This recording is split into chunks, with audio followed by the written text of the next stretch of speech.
Welcome back again to another session of Pocket Bard Live Composing. So as you can see, I've already got my session set up here, and we're actually going to be continuing the track that we have been working on for the past 2 days, which is one of the new tracks for setting sail in the new upcoming Seafaring pack. If you haven't checked it out yet, the new version of Pocket Bard is out.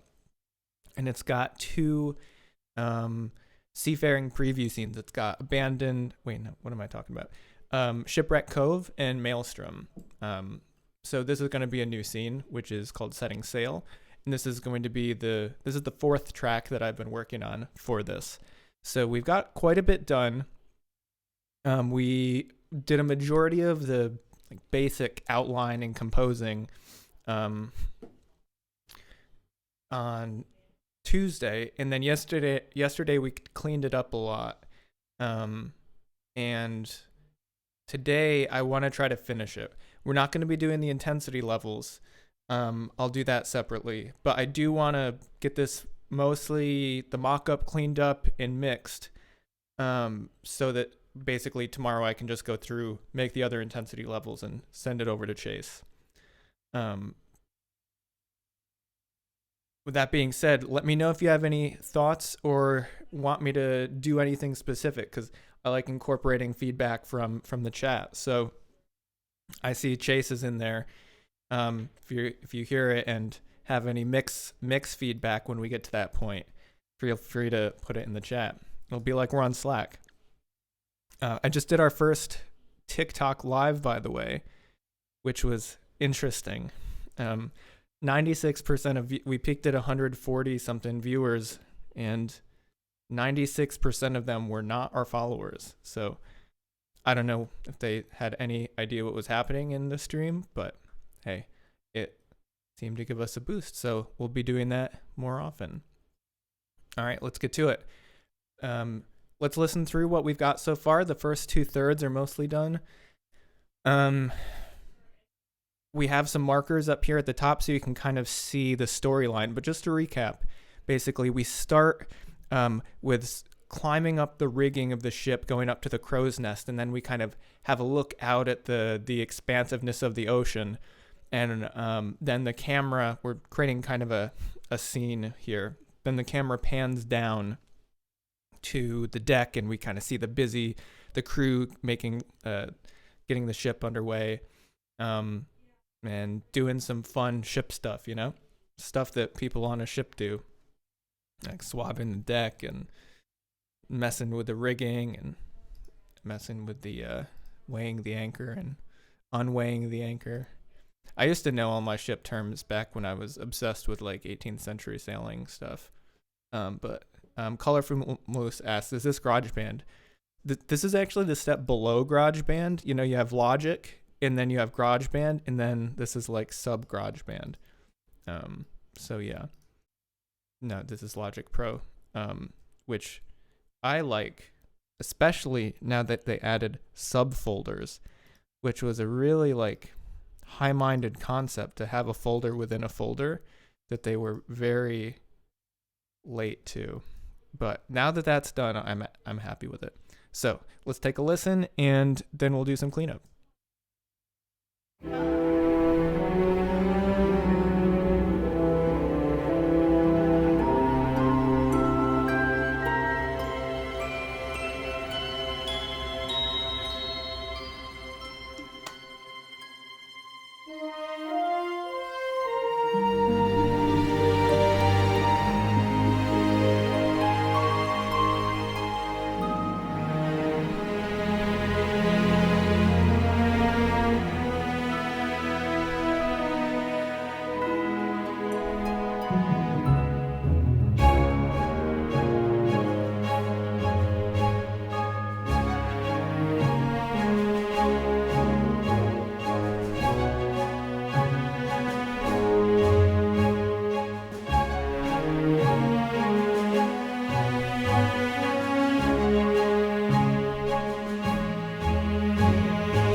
So obviously at this point we start to need a lot of work.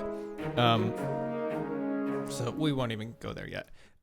So getting started, the first things that stood out to me is I hate these, and I didn't like these yesterday when we were working on them, but these dun, dun, dun, it just sounds, I don't know, I don't like it. Needs to be different. So what I'm thinking is actually we may just want to bring these and put them in the pizzicato strings, because there's just something about the repetitive bowing of that, and I could probably edit it to sound a bit better, but I just want to hear this on the, maybe that's kind of down an octave.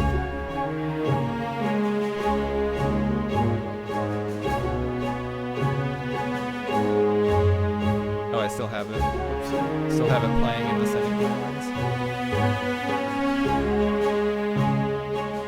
Oh, there's also an issue there. Oops, I didn't mean to. Let's delete that. Mute these, and then bring that down an octave.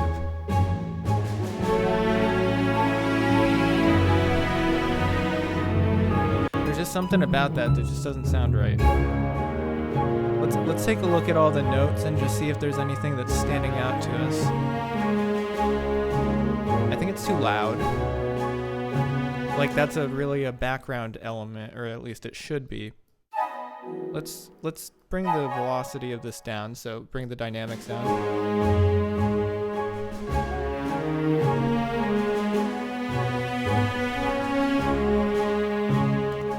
Let's try it back with the short notes, with not pizzicato, just the short bows. Let's make it even, okay, even a little bit lighter. So those are already very light. Let's bring that down, and maybe we could bring it down an octave too.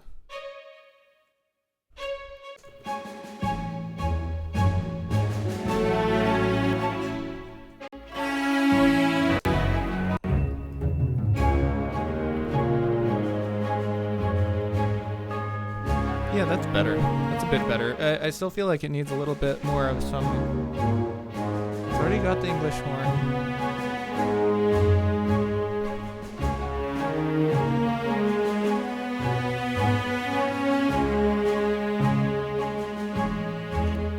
Almost sounds like it needs a marimba. That's what I'm thinking. So let's add a marimba. Somehow, I use that a lot in the Seafaring, but for some reason it's not in here yet. So let's bring that marimba in.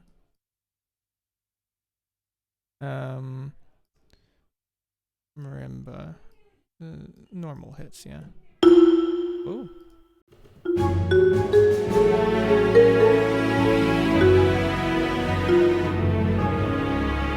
And then let's just bring the flute part down, copy paste it.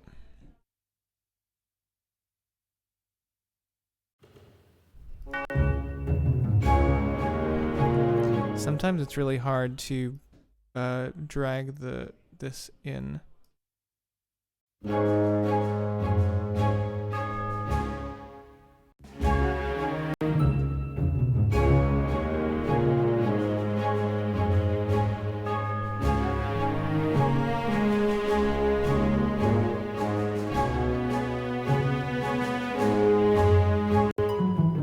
right, let's make that a little louder.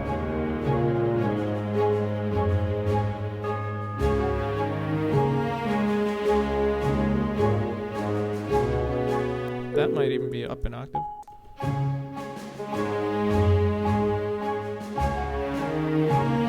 I actually think it doubled on the octave would be good. And then we want to quantize that a bit more to make it slightly different from the upper part.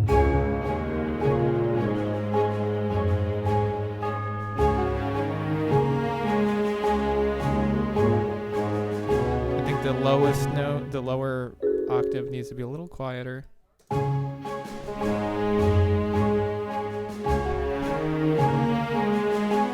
Yeah, that's a lot better. That's a lot better. Let's go from the beginning again and see if there's anything else we want to change. I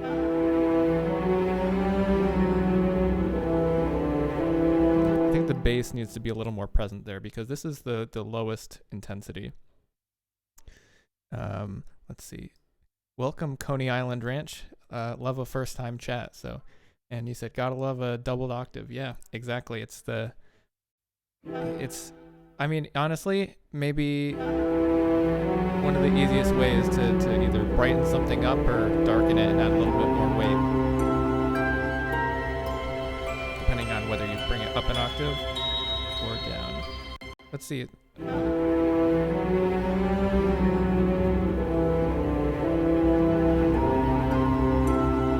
Yeah, that's a little bit more bass that I was aiming for. It just seemed a little thin.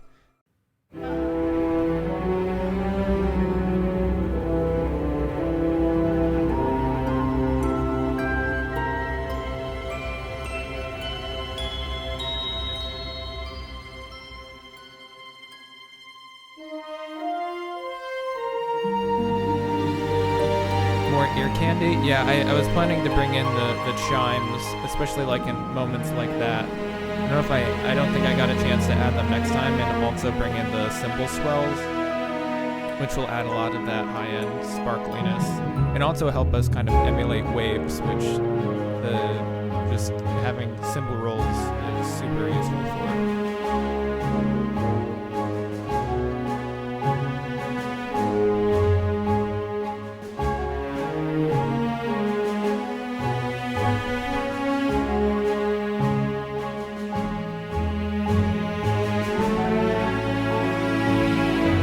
Trumpets to come in here, like just kind of filling out the chords.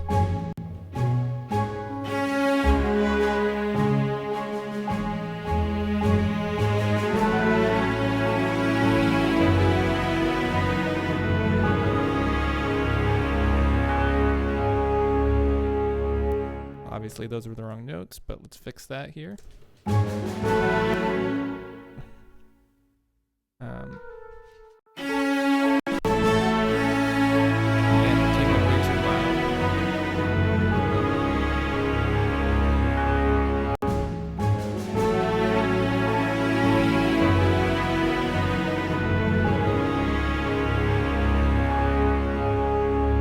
Even a little bit less present than that was.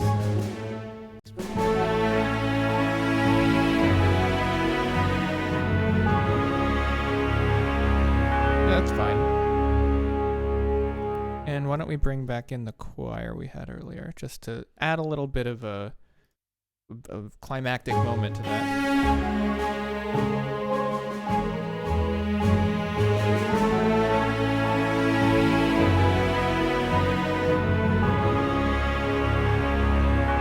That actually adds a lot, just that little counter line there.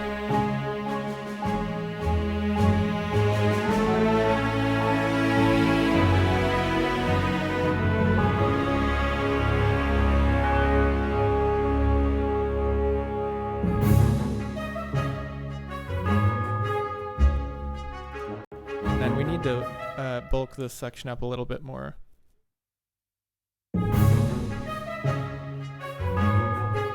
I think the horn, just a nice staccato horn, would be nice here.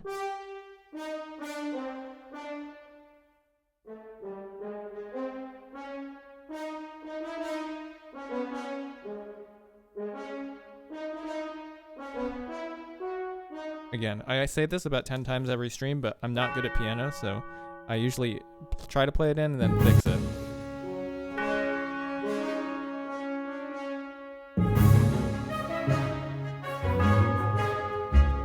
That sounds pretty nice.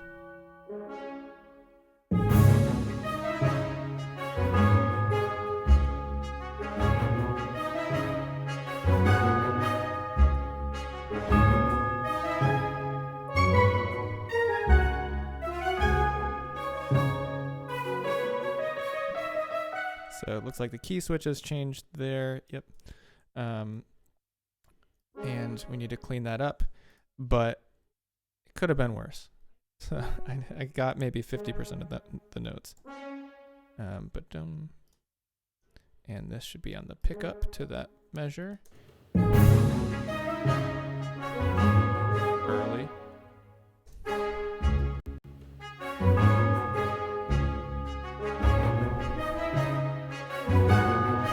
Very early. These two notes are very early. That one even quantized it, thinking it was a beat earlier.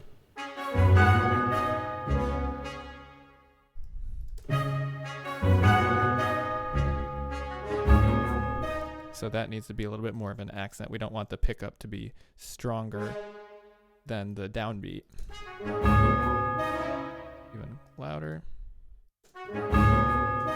Gotta solo that to actually hear.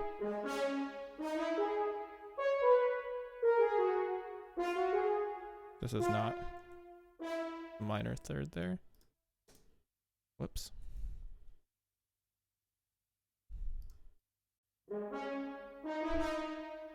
This is very early.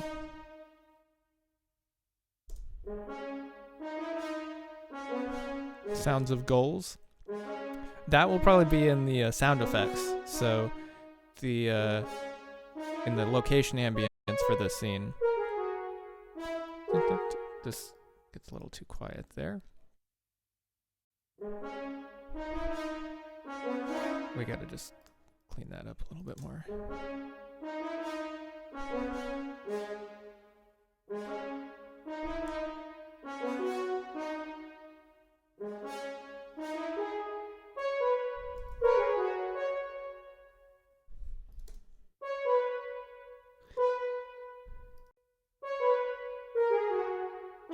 Dun dun dun dun dun dun. Dun dun dun dun dun. Get those on the right notes. But this suggestion of the sounds of gulls is interesting. We could try to imitate that, maybe in the woodwinds.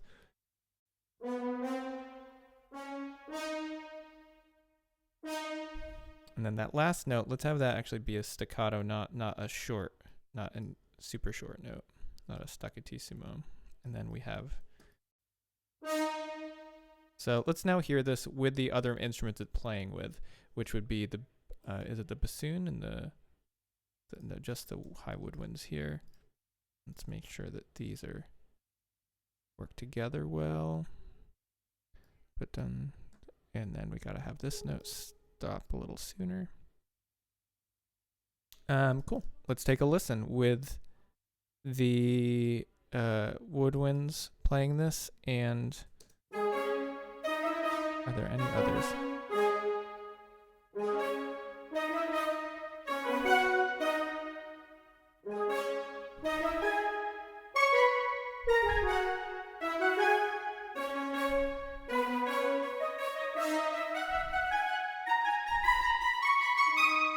I think the other...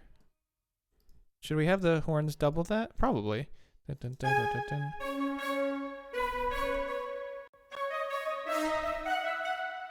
Yeah, let's have them double that. Dun, dun, dun, dun, dun, dun, dun, dun.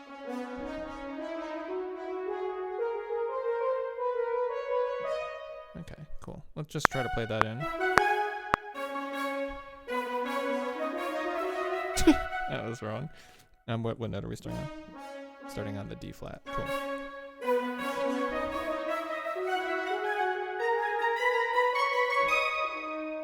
Cool. Let's clean that up. All right.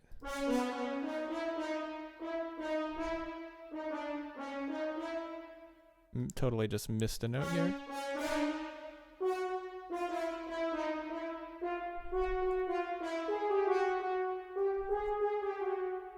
Is that right? Let's see. Oh, forgot we gotta reselect these to make sure we hear them.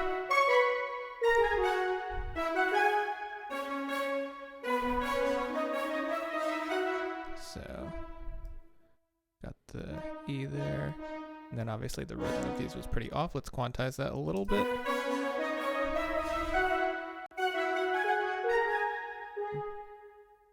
Late.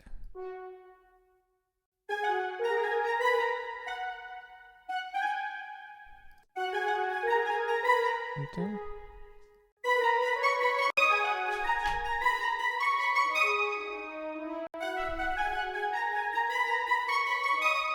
And again, just a little bit behind, or ahead, I mean. And then And then let's cut out this first note and actually have that. Actually, before we do that, let's make sure that, let's have horn 2, since this will be horn 1. Let's have horn 2 take this part on. And, whoops. Or horn 3, I guess. I think horn 2 is already playing something. Let's take a listen.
Obviously, this needs a lot of cleanup, so let's do that.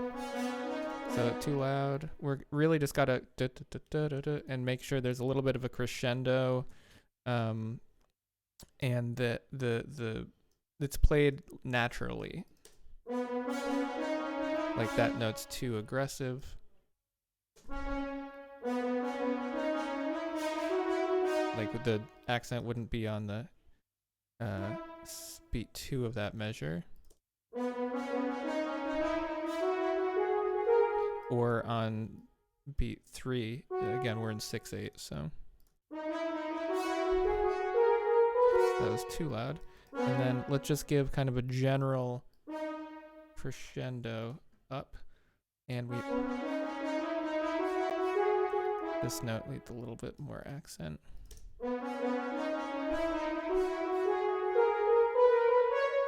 Early.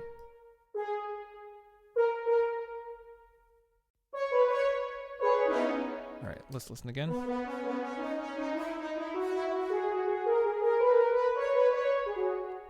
I kind of like the tone when it's a little bit quieter, so let's actually bring the beginning down.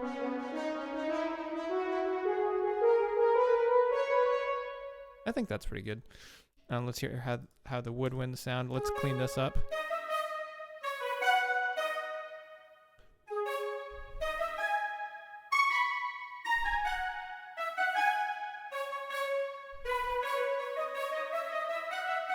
Okay, so these have some of the same problems. We need those accents a little bit more on the strong beats.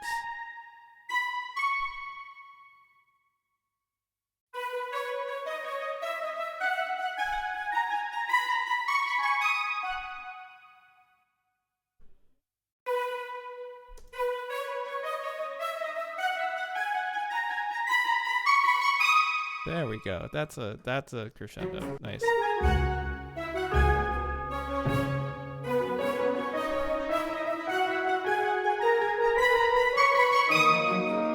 So can anybody tell me what's wrong about this part? It's basically just the bass disappears.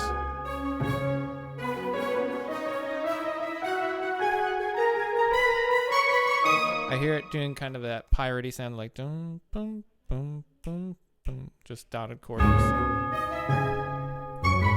Let's try it on the pizzicato bass.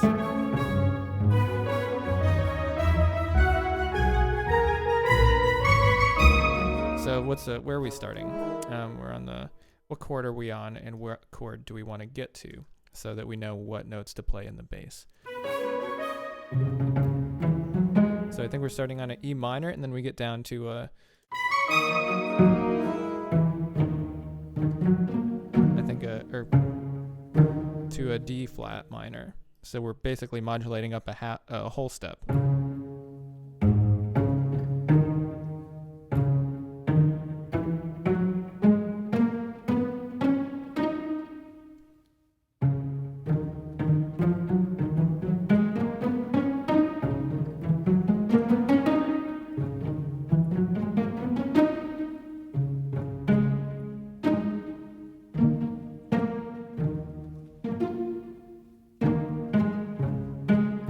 think we're wanting to go E flat minor.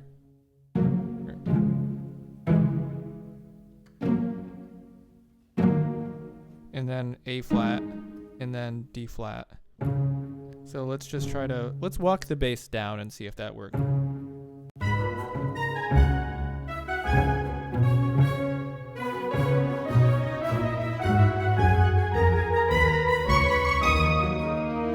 We'll try that, and maybe we'll change it up without the natural note.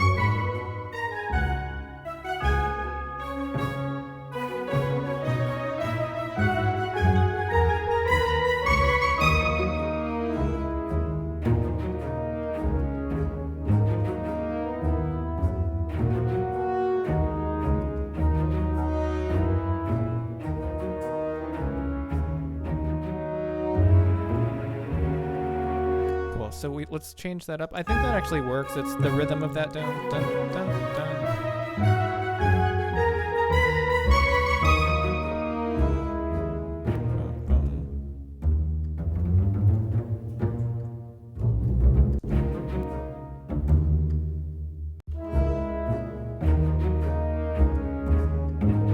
And then so I'm hearing the boom, boom, boom. So we're kind of.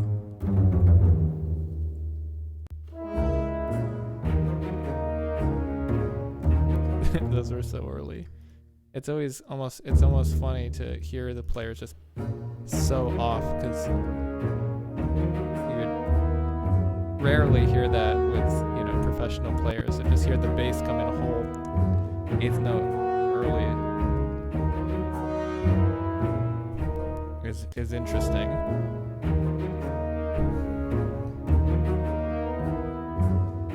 All right, now let's fix these notes.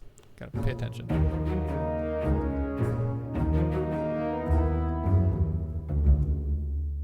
I think we're still working on the same.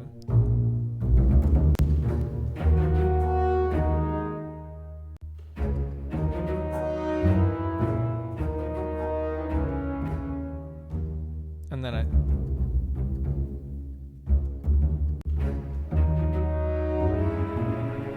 these are fine, I think. They're all right. Maybe we'll change it up as we add more elements here.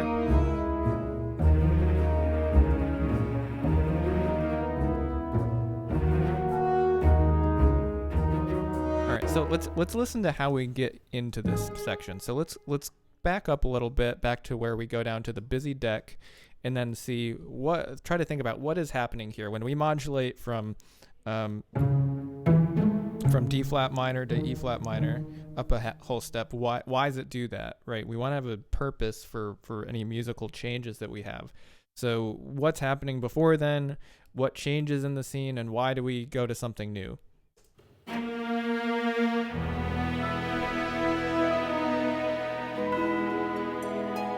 Also, these markers were a little bit behind because I moved some stuff around. So this, I just kind of see the camera moving through like a busy deck, right? Just like people moving boxes and barrels and kind of trying to make their way past each other on a busy deck. And then we get a little, goes up to the deck above the main deck where you see the wheel of the ship.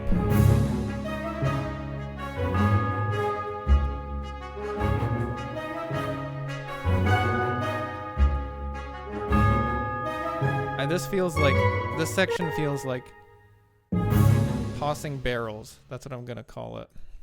Because it feels kind of like that. Barrels of rum, probably. Make it really specific. Tossing barrels of rum clockwise. We'll just do that.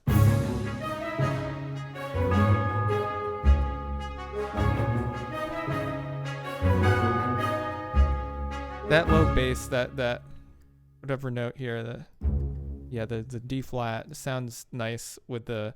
I think I have a like on the low strings have like R bass or something, and it's a kind of boosting those bass frequencies, and I think it sounds nice.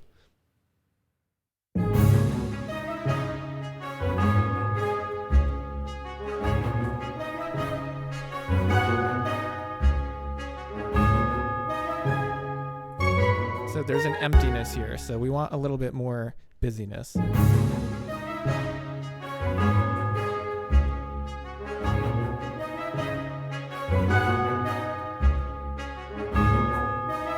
bell is nice. Maybe something with the marimba.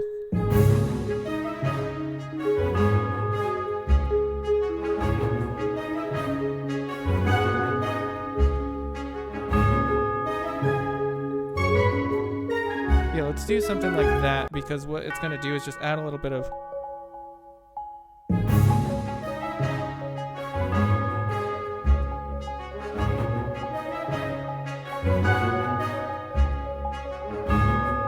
And what we're playing there is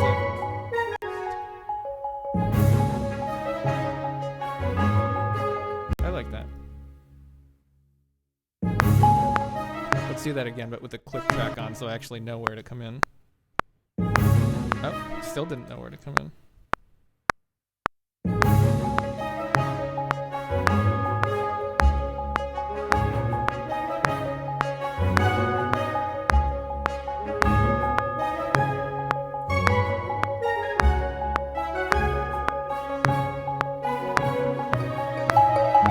And then we'll... Oh wow, I wasn't even recording. Nice. I played that in pretty nice too.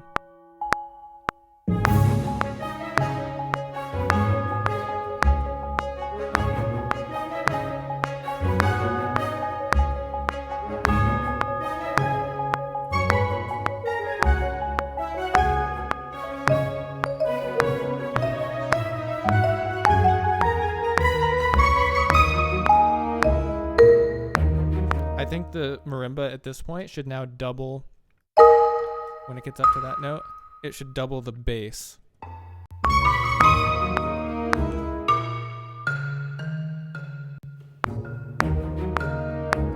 So I'm gonna actually look at what the bass is playing here and just try to play it along.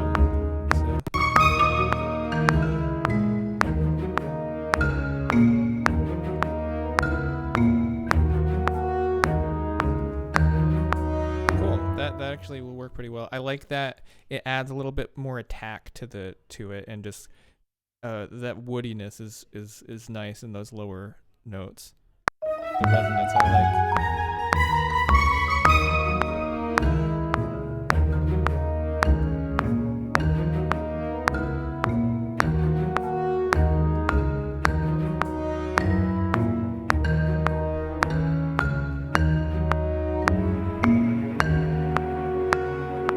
Obviously that needs cleanup.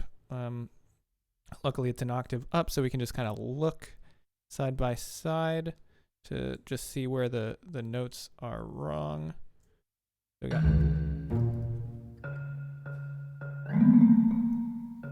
First of all, we started late. Okay.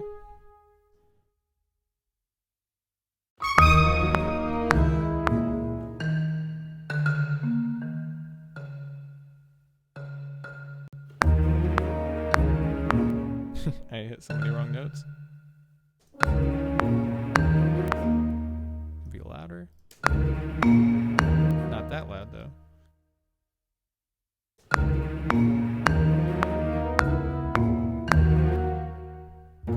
That sounds weird with the notes above it. What notes are the horns playing? Oh, maybe it's the... Let's take a listen just with the pizzicato and the bassoon. See if it... Yeah.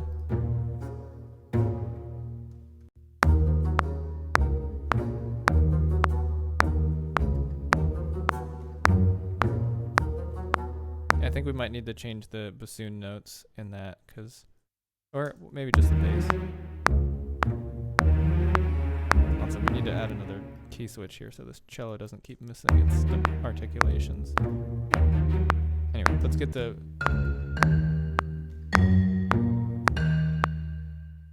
marimba and the bass synced up again.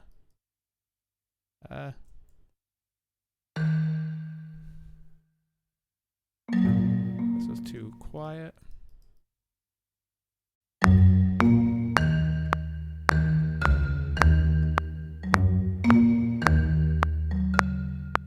Okay. I think the notes are right now, so let's quantize it. When an instrument with a very strong attack like this, like the marimba, is off, it's going to be much more noticeable than an instrument that has a softer attack, like a bowed instrument or even some woodwinds that you have to tongue it.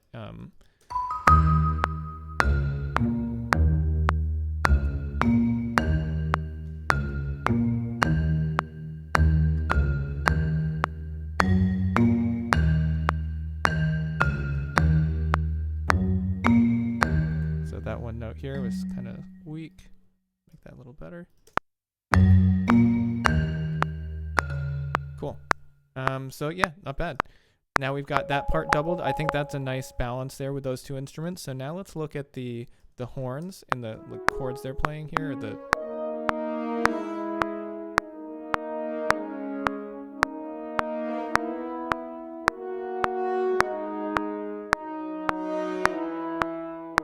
That's interesting. That doesn't sound. That just the contrary motion there. So the note going from the E flat up to the E natural and the F sharp down, or the G flat down to the E natural. Just, I don't know. Doesn't. I don't know. It's like, that's got a lot of character right there. But then the open octave doesn't. So I'd like to change the voice leading here. So I think the best thing to do would be to bring up this back up to, this might even be what they did at the beginning.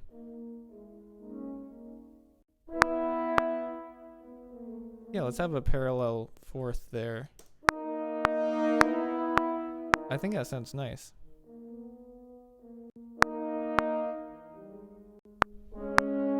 Just go for the parallel fourths there.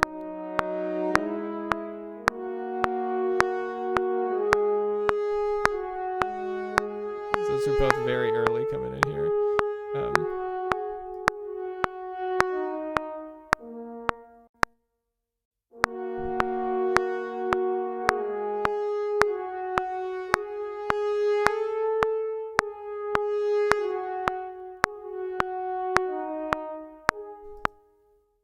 All right, so we don't necessarily know how we're going to end this or where we're going to go with this, but let's take a listen to this section again. I want to, after we get to the tossing barrels of rum, I want to try to figure out more about what this section is.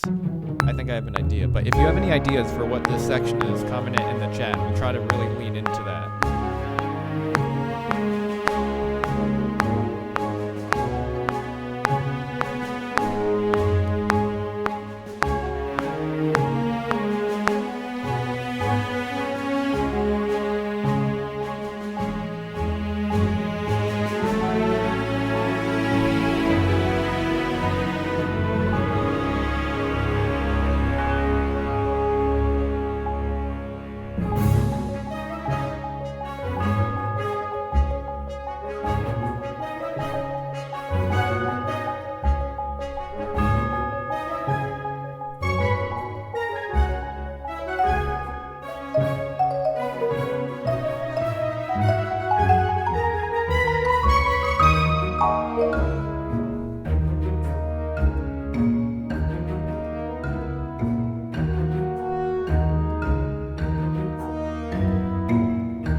So any thoughts for this section right here?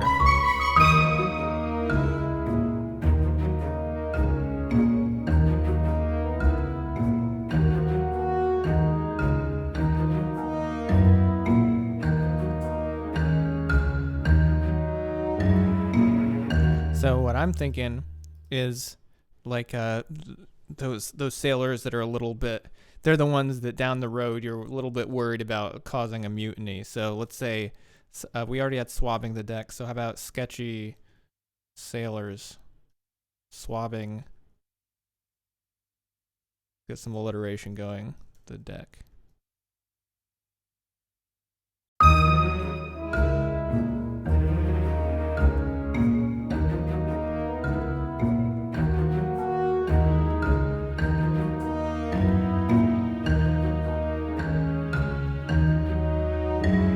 We should probably have these horn parts doubled in the strings, because we now have the violins and the violas not playing anything, so we can use them to fill this out, and kind of their lower range.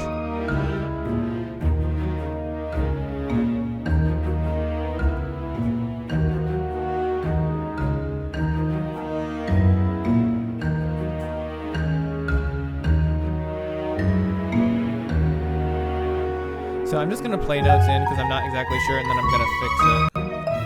Just get the performance in, and then we'll fix it.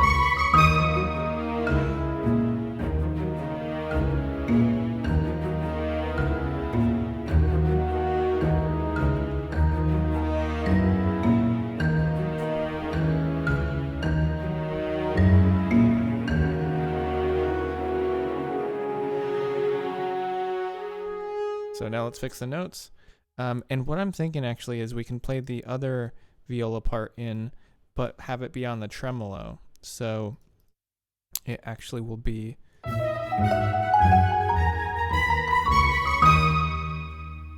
So we got. Just gonna go through this quick and match it. It'll just be doubling this part down an octave. Oh. Lost the part. Hold on. Okay, so we're on the. Probably going to want that attack longer.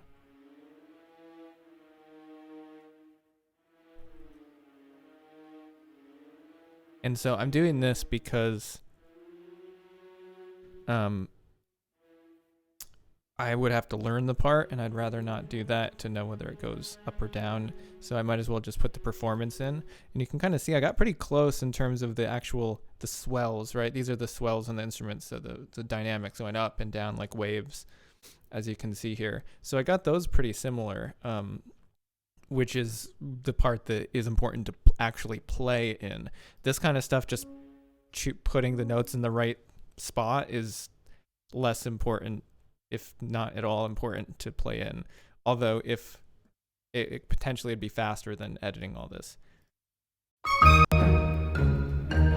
I mean, the start, I will say though that and I've talked about this last time, the start and end of the notes though is important to play in, and to have them be different across instruments and across performances of different lines, because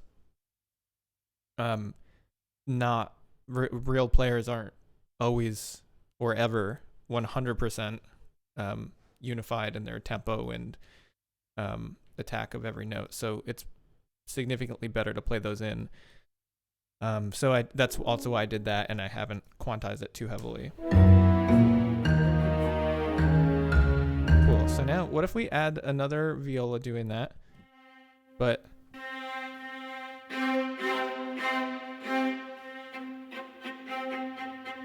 oh, that one doesn't have the tremolo. That's too bad. Maybe the violin.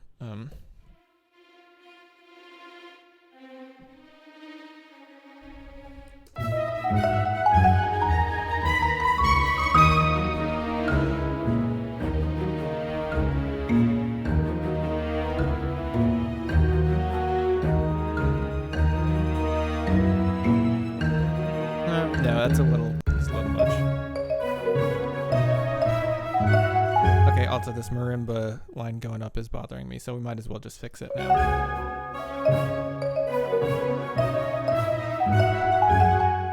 Let's quantize it because it's so off.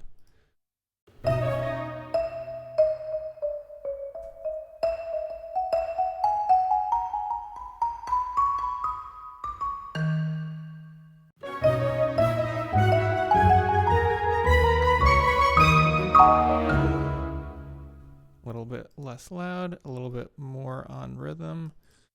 And then it also should start earlier.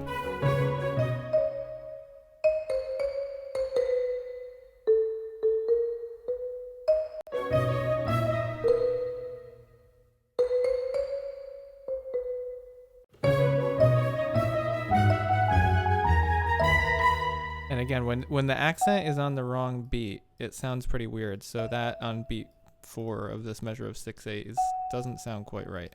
So we take the dynamic of that note down and then bring the one before.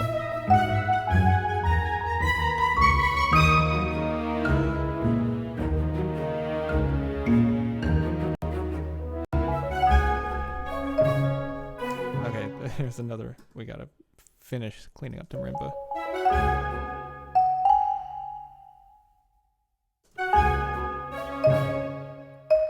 And I'm just gonna draw these notes in.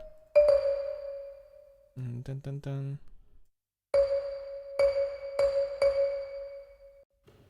And then bring that down. Early. Here we go.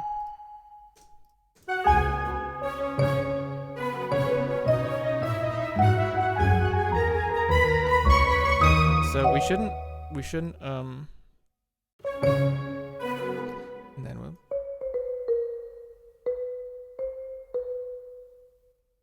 we should make sure that this also has a crescendo, but if we started at those dynamics, it would be too much. So let's bring it about there and maybe bring these notes up slightly because some of these are a little quiet. You can see down here, this is the dynamics of the note. So if I bring it up here, it's very loud, and down here it's almost inaudible. So what we want is a pretty smooth crescendo up.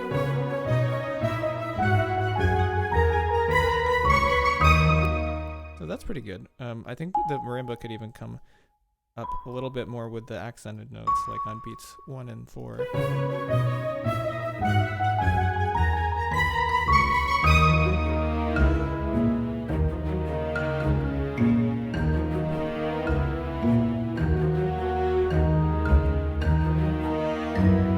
So this is somewhere where we now need to define what is the primary element of focus. So it's clear here with the tossing barrels of rum, right? We got the melody.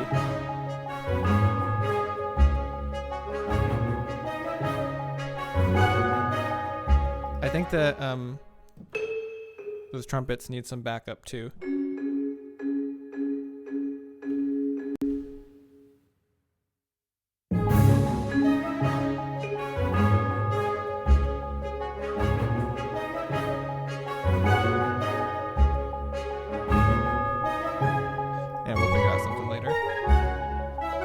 So then the element of focus, yep, so we're here on the melody.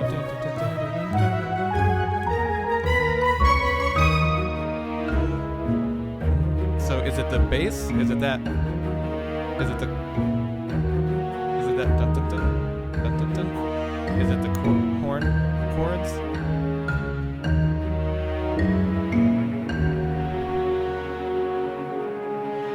So that's what we get the issue we gotta fix here is defining the element of focus. So what we could do, what are some options? We could add a melody here that's more defined and bring everything else back into the middle ground and the background, or we could make one of these elements that are already here more present. Does anybody have any ideas? Do you want the marimba and bass part to be more present? Should that be the middle ground, background, or foreground? And then same thing with these horn intervals here. Should those be middle ground, foreground, background? How about this bassoon part?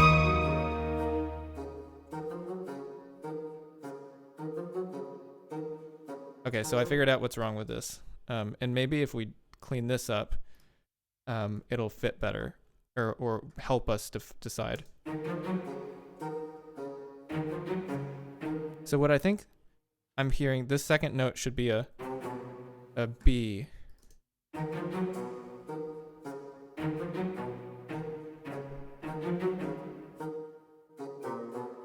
And let's hear this with everything else just to see if we're on the right track.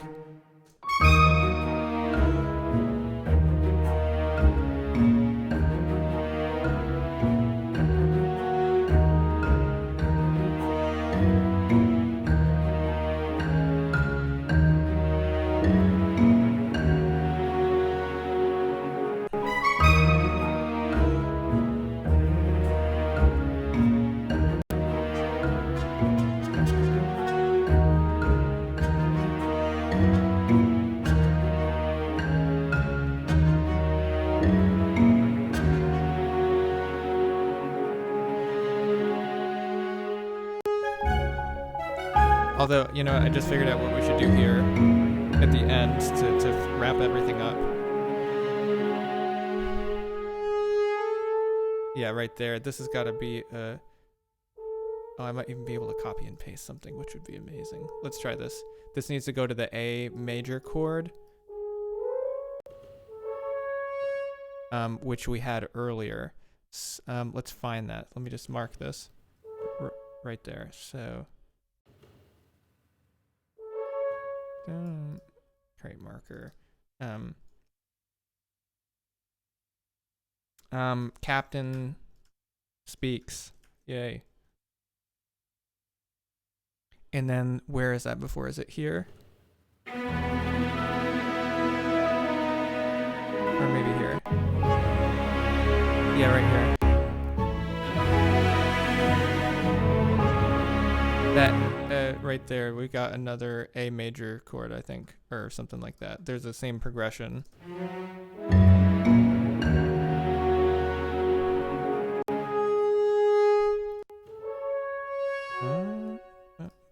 Where's that? Right there, yeah. Here.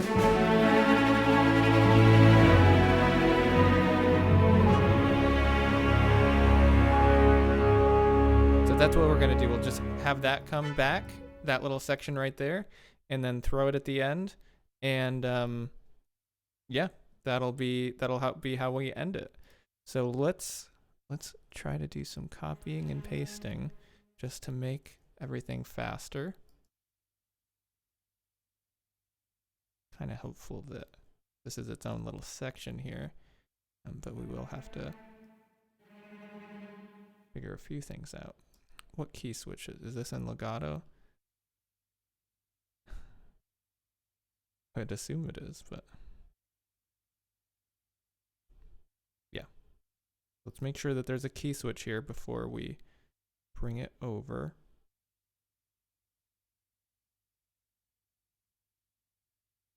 And again, this is determining the articulation. We can bring the timpani over. I don't think we need the da-da-da-da, but we can definitely bring the bell back. What else? Tuba. Yeah, in fact, you know, we should have the lead up to this included. So we shouldn't have cut the viola, or I guess it'd be I thought it was the cellos playing that. No, maybe not.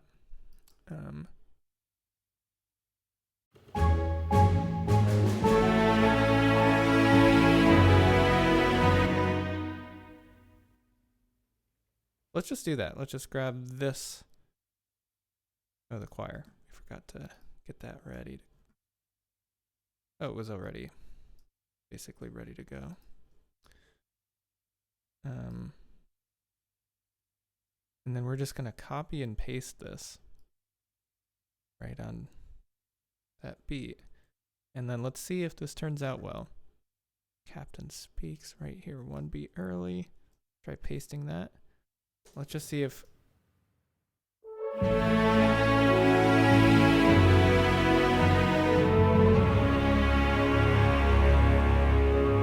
Let's just see if that kind of lead in works.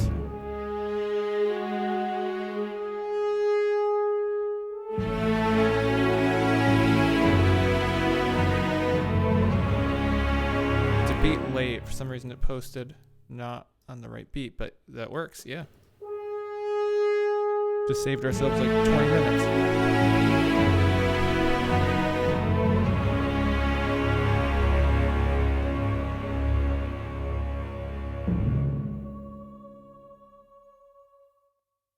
Although I think right here will be the MX out.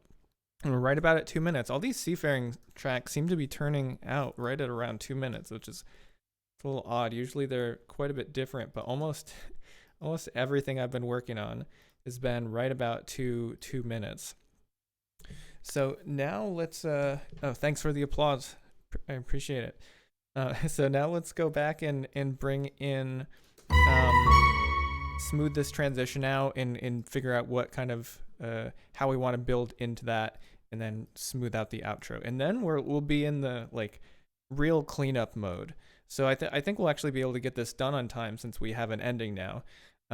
So again, things we need to do. What's a checklist? We need to figure out the element of focus for the sketchy sailor swabbing the deck section, and we need to smooth that out and bring it into the ending little section that we brought back, the A major chord, that will then play us out. And then we'll figure out there's a bunch of other stuff, but we'll get to that later because that's cleanup. So let's take a listen from the beginning. Again, it's only 2 minutes, don't worry. And we will, tell me if you hear anything that you feel like is missing from kind of building up. This is the place where there would often be kind of a climax in a lot of my tracks, right? Right in this kind of 2/3 up to the ending last little bit. That's kind of, I think it's fine to make it different. In fact, it's probably good to have a little bit of a different arc to this. But tell me if you have any thoughts or ideas as we listen through this again, once we get to the sketchy sailors section.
Okay, so I have an idea. So you hear this? We could do something sound kind of similar like that, but maybe in the strings and have it be kind of this legato, like.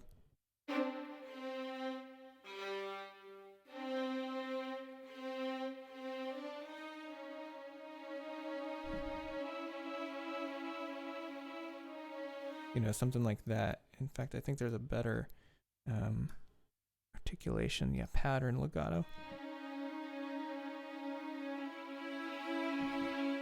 Maybe rapid. I know you can hear the round robins there. I mean, they all kind of don't sound good.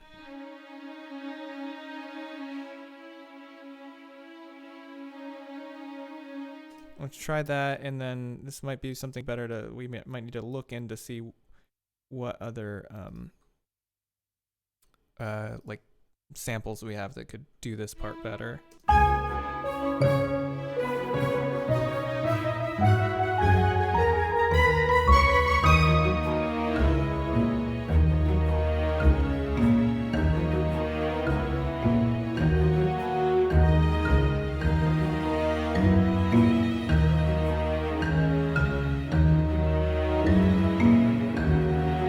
With the trill there, that half note trill that I tried as we were doing that, it sounded a little too dark. Like obviously we want a little bit of sketchiness, but not quite that much.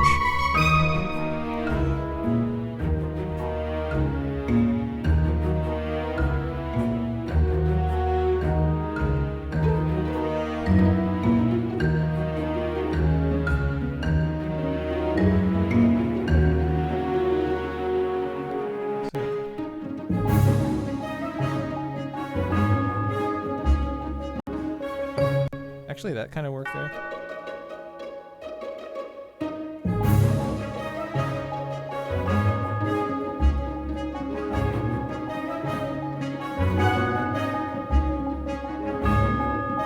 It's too loud, but it would need to be more subtle, but...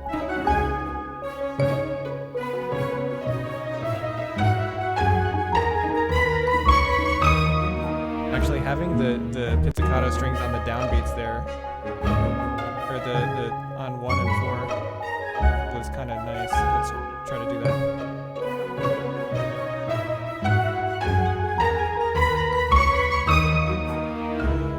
And then we could even do a up to there.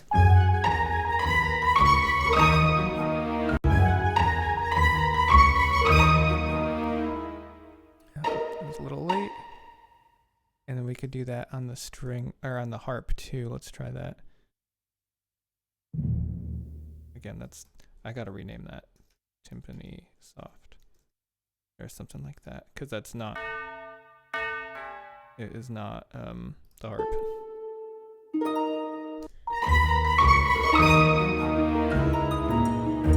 Oh, there we go. The harp's the answer here. That's the.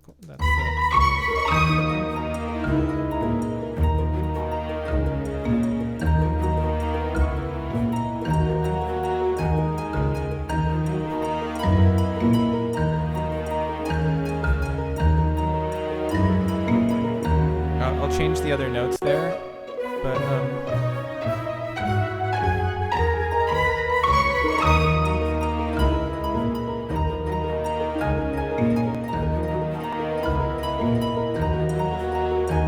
cool, yeah, that's it. Alright, we figured it out.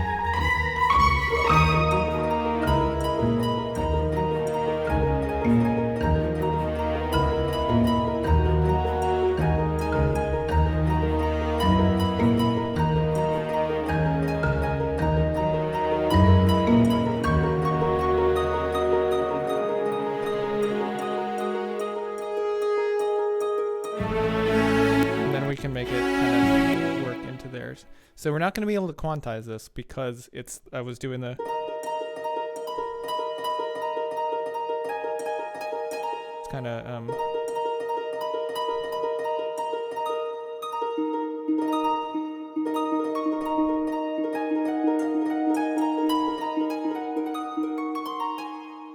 cool. So let's clean this up now and make sure that the actual notes are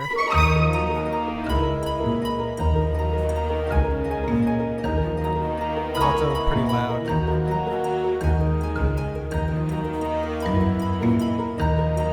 I think the tone of the harp is better louder there, so we're just going to bring the volume down a bit, and I also think it needs to be doubled with the Celeste probably.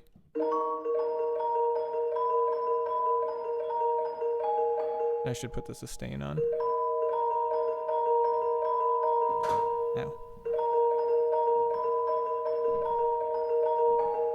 Let's just try adding that, see if it adds to it.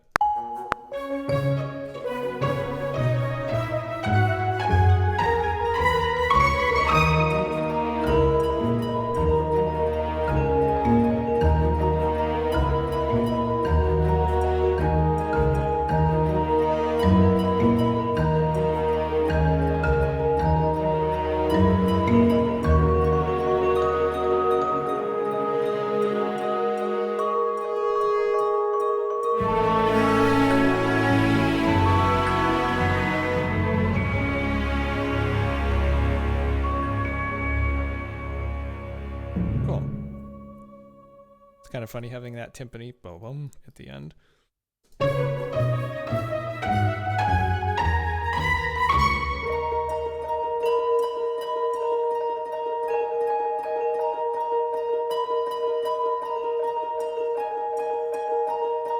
a little, I think it's okay if it's kind of sloppy because it's not like a specified, like we wouldn't be writing out.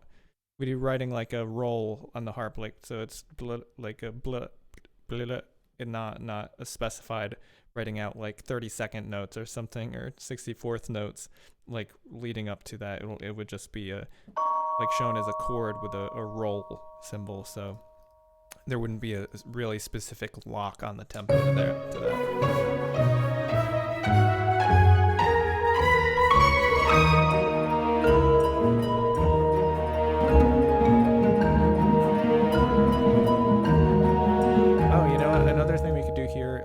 the low violins would be like. Let's just try it, see if it adds to it.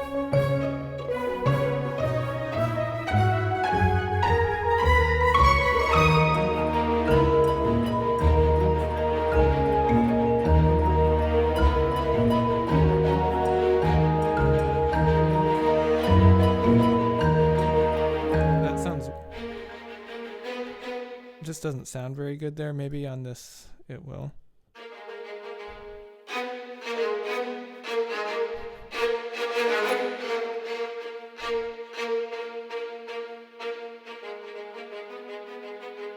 No, I don't think so.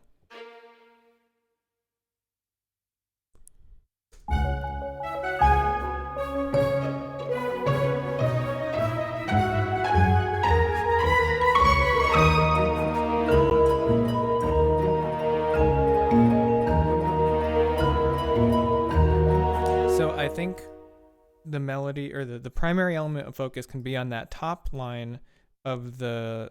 I want to move that harp in Celeste back into the background probably, to create that texture, and we'll have some swelled cymbals and like Colorful Moose mentioned earlier, have some more kind of high-end sparkly stuff, ear candy. So we'll start adding that, and elements like the harp there and the Celeste kind of add to that, but we'll continue to flesh out that sonic kind of spectrum there. So what were we doing? Okay, so let's bring that one element to the foreground. That and make sure it's on the right notes.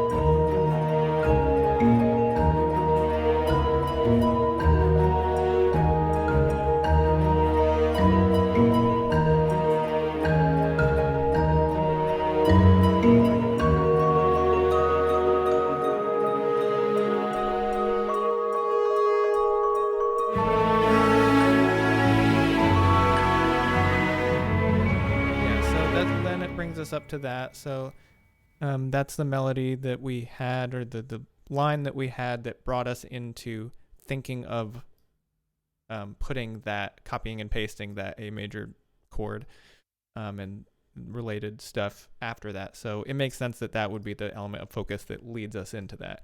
So let's try doubling that again on the octave that the horn is actually playing in as the viola is an octave down, I think.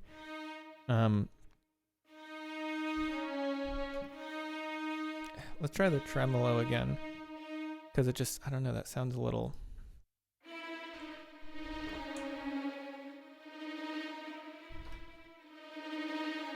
Let's try that.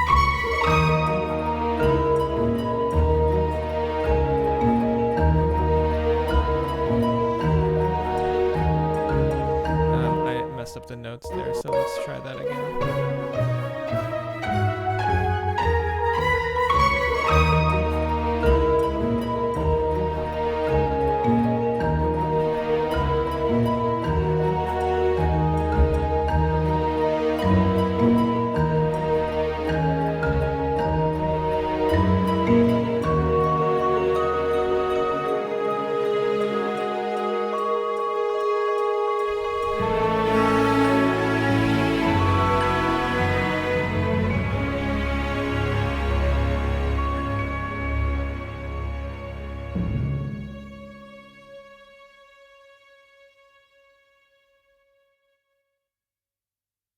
And that's more the kind of fade out we want. Also, how did that get... Oh, I must have accidentally pressed not tremolo. This might be all off now.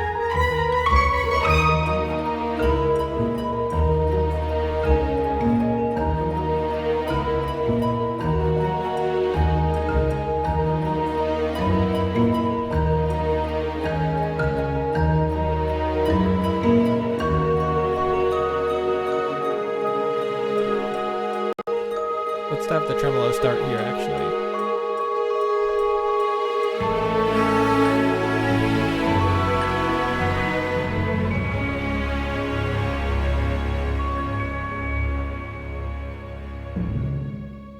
What if we had violin, also another octave up. That might be too much, but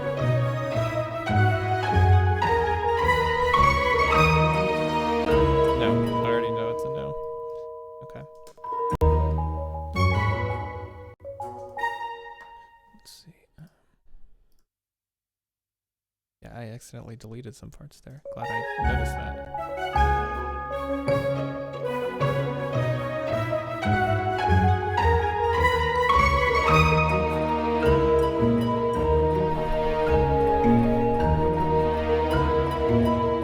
Maybe the piccolo just really up over the top of everything.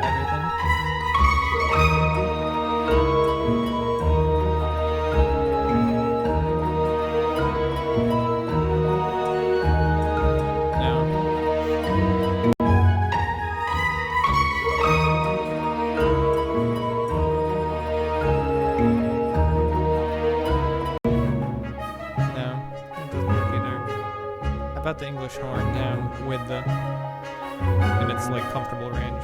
Let's just do that.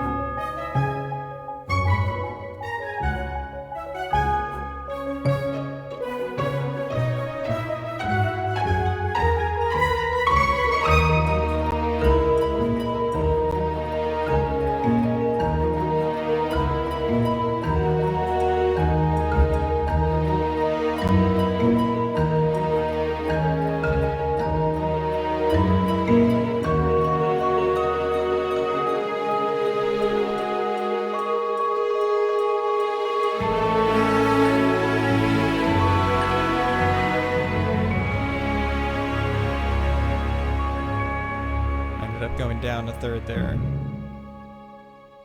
so we didn't have everybody on the C, I think, and on an A flat, I believe.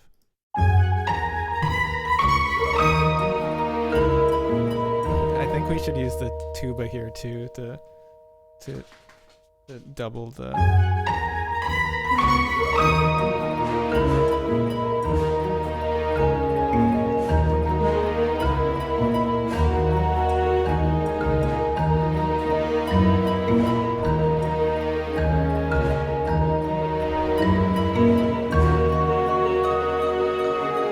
To hear, but yeah, if we once we clean everything up, we can make that more audible. That's nice.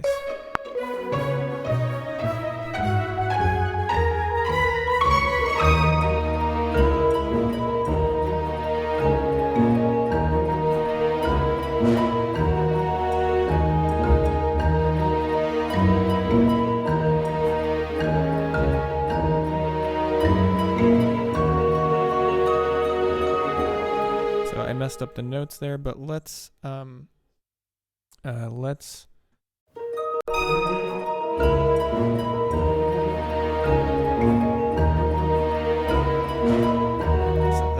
that was too loud.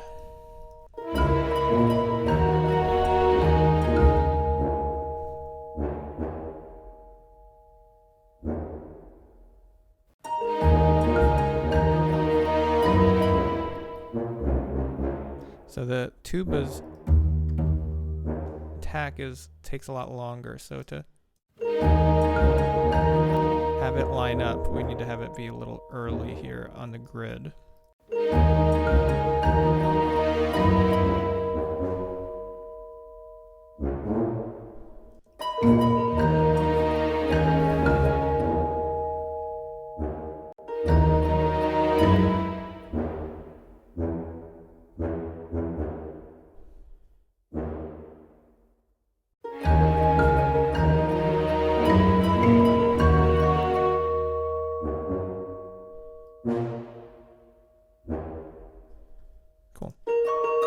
So that adds a little bit more weight to that, which is nice.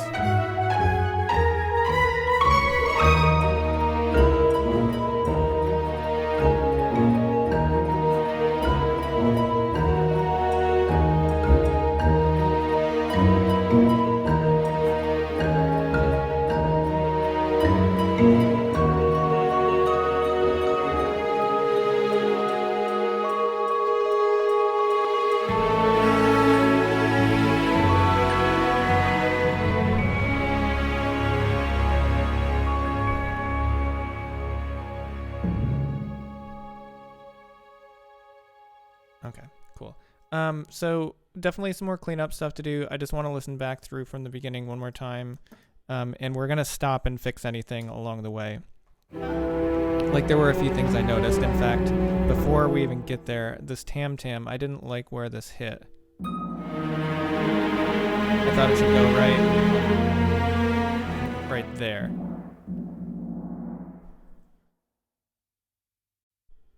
Yeah, that was one thing I noticed. And then there was something else that we'll figure out. Oh, I remember. Can't believe I remember what this was. But the tuba here stops playing along.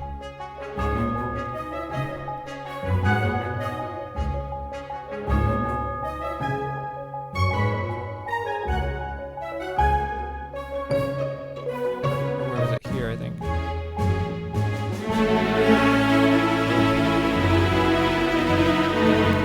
Okay, somebody missed their key switches. Okay, we gotta listen from the beginning because that's bad. Here we go.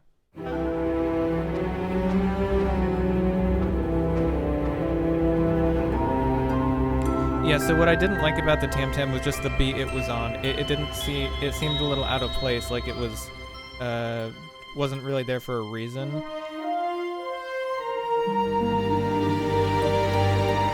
I knew the tam-tam should be there somewhere, but I had just put it in the wrong place. It was right there. But the phrase isn't done, so like shouldn't be the release there quite yet.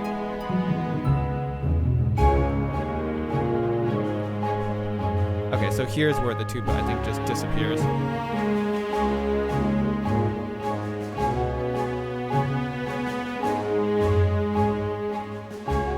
Yeah. So it's not gone, but it sounded weird to me that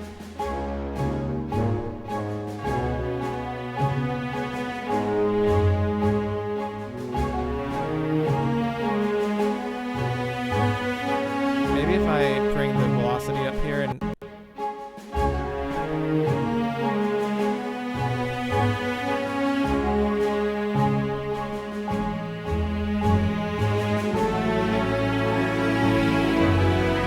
the bells need to be louder there.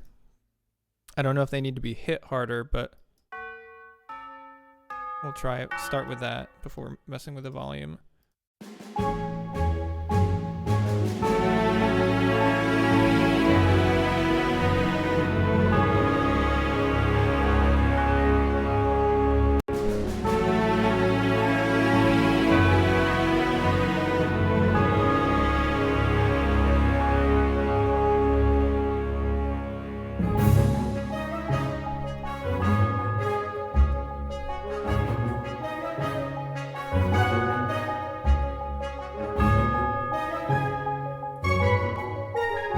So there's definitely some emptiness here.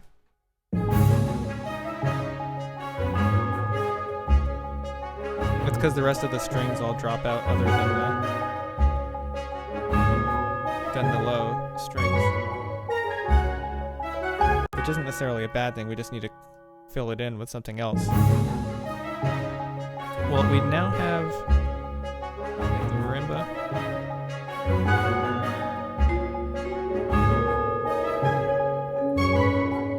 It could be even as simple as something as simple as just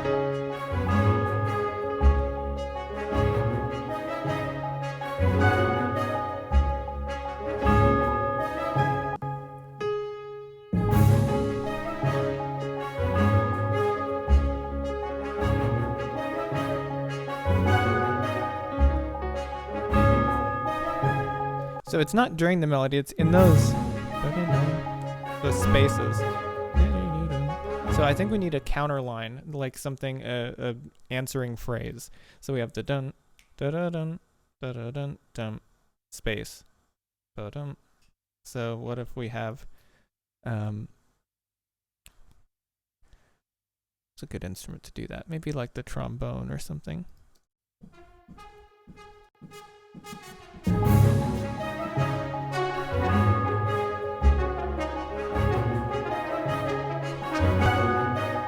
Yeah, so I think that's a good choice. Let's bring the dynamics up. I'm just gonna improv a part here.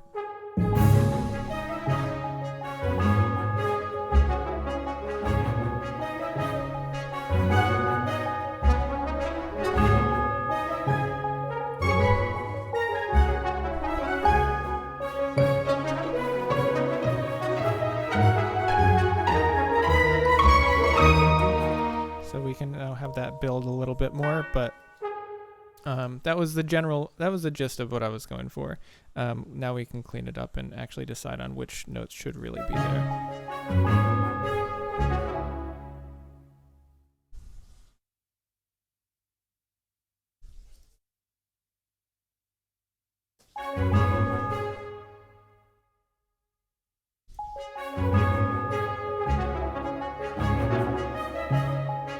That wasn't a bad start there.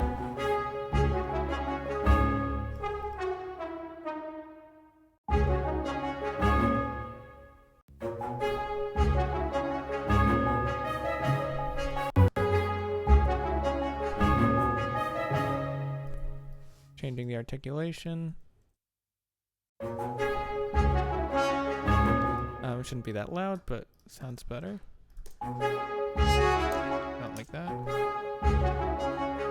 Yeah, much better.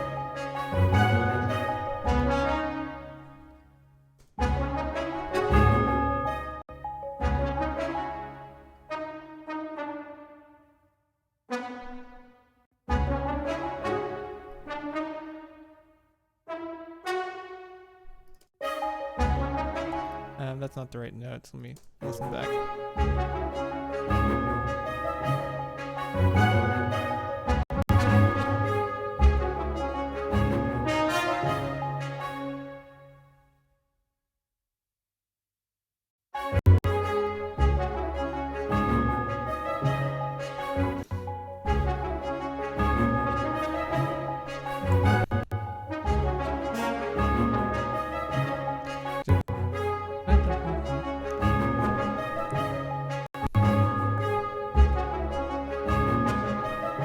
So this is kind of just playing like a counter to the main part. So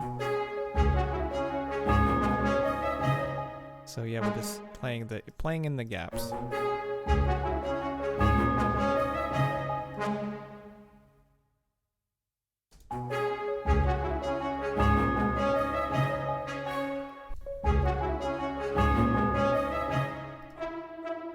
I don't know, I kind of heard this, but dun dun.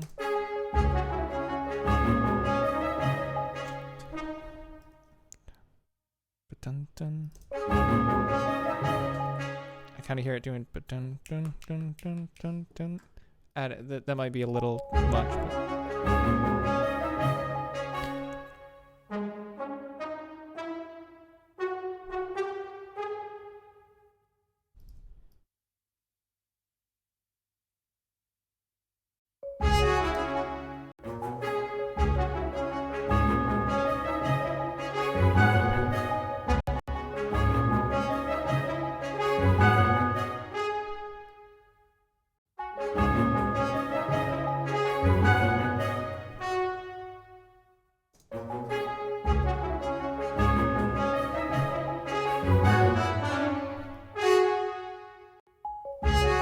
So that wasn't gonna totally work there, what I was thinking, but that's fine.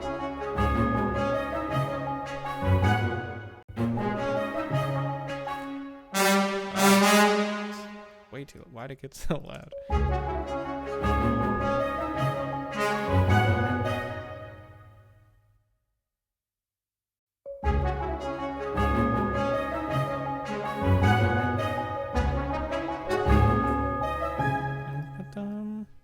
Again, we want that to be a longer note. Maybe even a little longer. We could even make it a marcato. And that accent here isn't necessary. Okay, that was not nice. So let's bring the dynamics down here, which is you do it like this for the long notes. It's still too loud. How about it 0? Too quiet. 25. Too loud.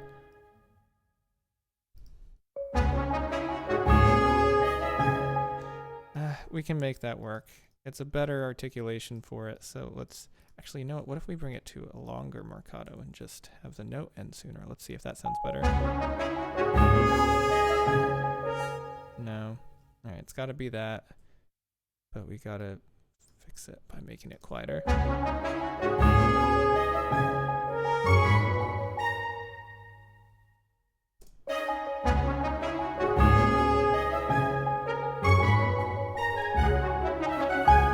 Cool. So let's listen so far.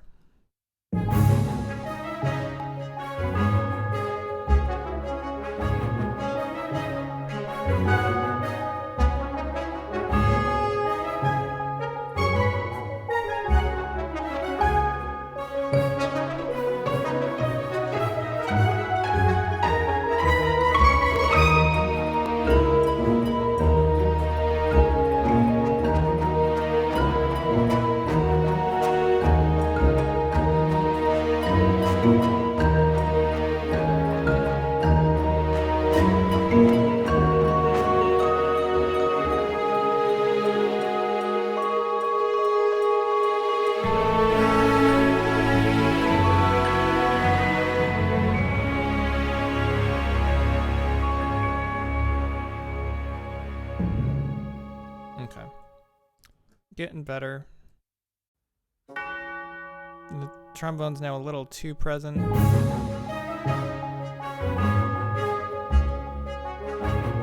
now it's just gone. What? It's...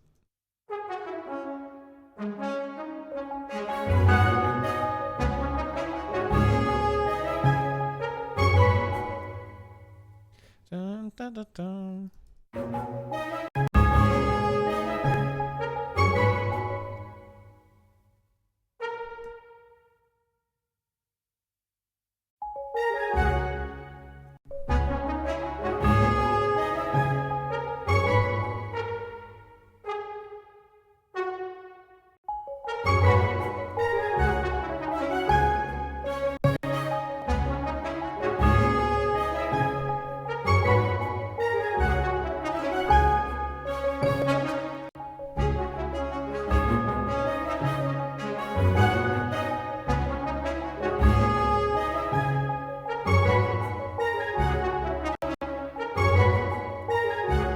So now it should probably join the other part and harmonize with it.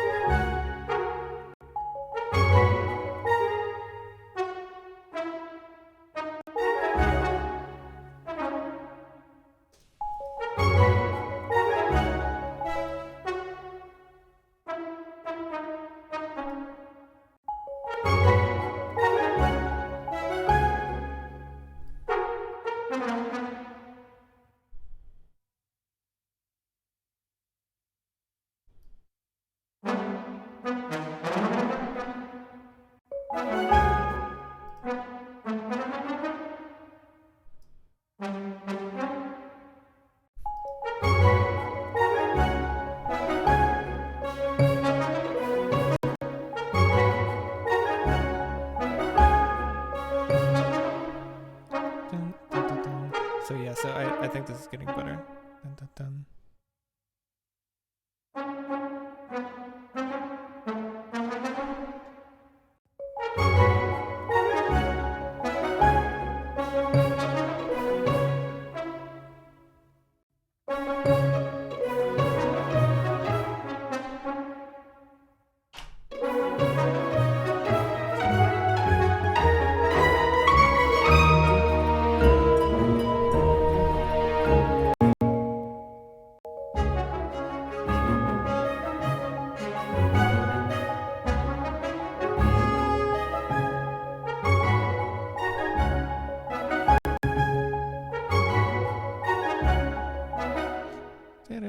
So let's try to change these articulations up again.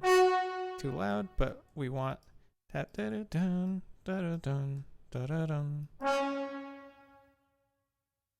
bum bum.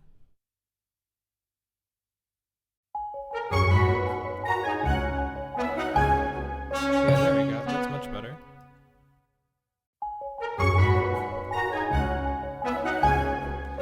See if we can get them a little louder. probably start getting a little too brassy, even just with a little.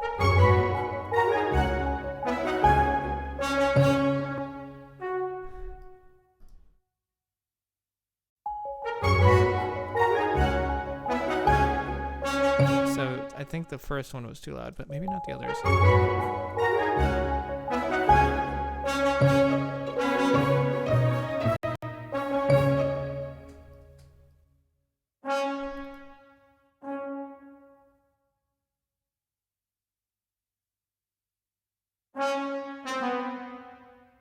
All right, let's listen to this whole little passage. I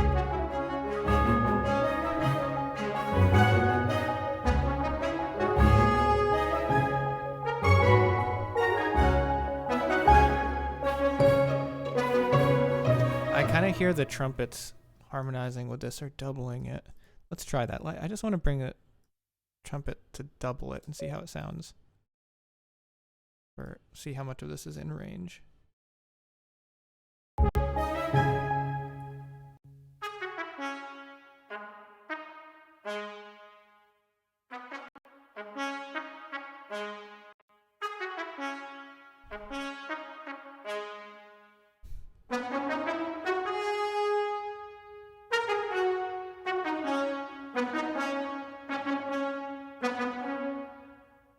I kind of like that. That sounds nice together.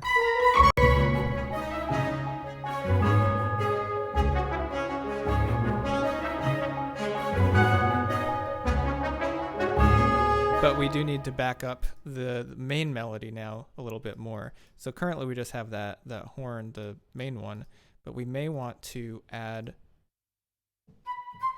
like the flute specifically to the woodwinds. Let's.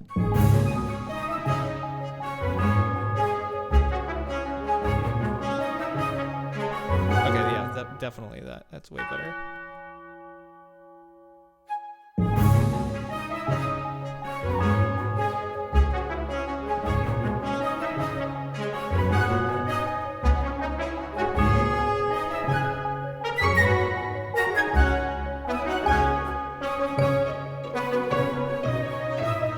Okay, so obviously I messed up the notes there, but I'm just gonna replay it.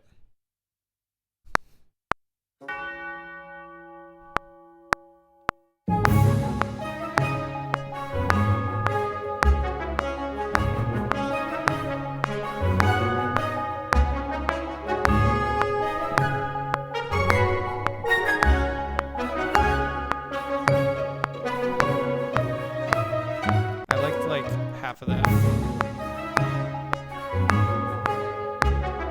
Early, gotta quantize that.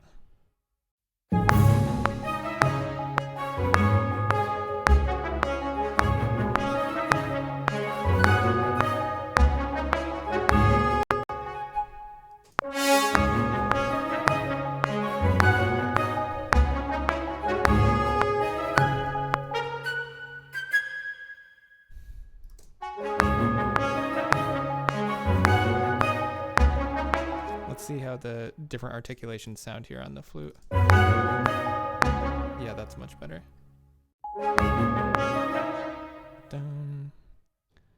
This is the kind of fine tuning, I know I've said this before, that really makes a big difference in the end to the musicality of it, but it takes a long time because I'm just putting in these little notes down here that determine what different short articulation the flute is playing up here, and then doing that for all the instruments. So this is like that time-consuming part where, you know, if I could just put a sheet of music down in front of a player, they'd just play it like this, and better, obviously. So it would be much faster that way. But since we, you know, don't have hundreds of thousands of dollars to hire an orchestra to record, this is what we do.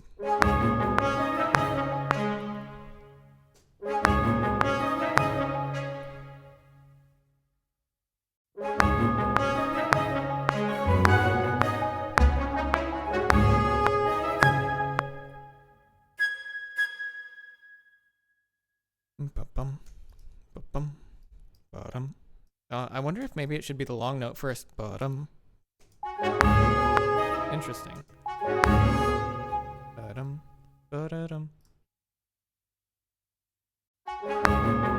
Maybe it should be the long note first. Let's listen to that. Just try it out.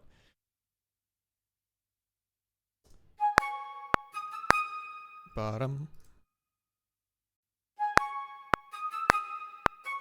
Da-da-dum, da-da-dum, da-da-dum.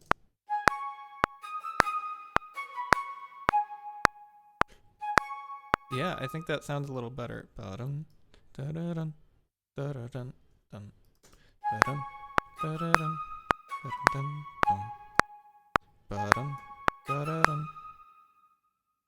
Da-da-dum. But, oh, I always hate when I accidentally press that and it brings me back to the beginning of the piece. I have to scroll through everything.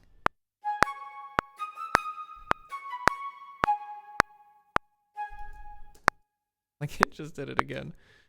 Let's see.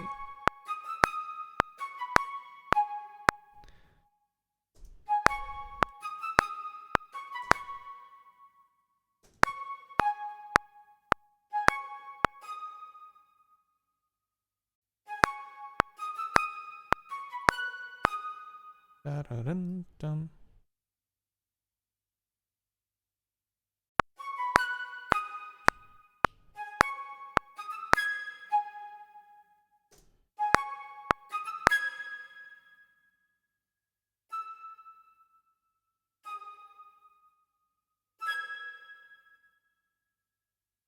Ba-dum, ba-da-dum, da-dum. That's out of range, I guess.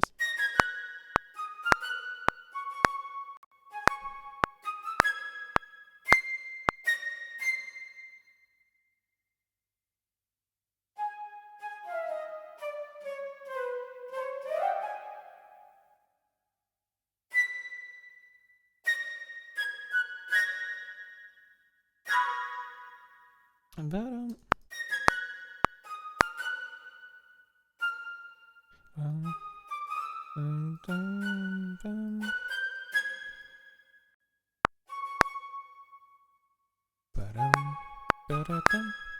I wonder if that.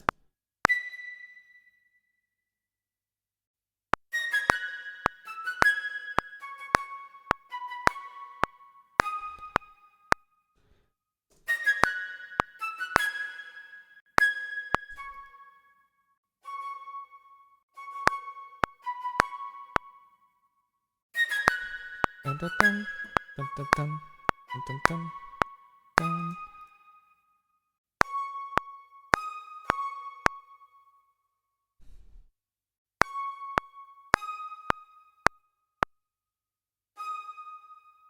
Cool. So that should sound a bit better. And now I think the high woodwinds and the. So I got to make sure there's a key switch here, but I don't think I have like the subtlety of articulation here that we do with the flutes, because this is just this. It's from a different library, the Metropolis one, and they don't have quite as much separation in the like length of short notes, like short. Like a staccato versus staccatissimo, just staccato. So we just want to make sure that the performance blends with the flute and that.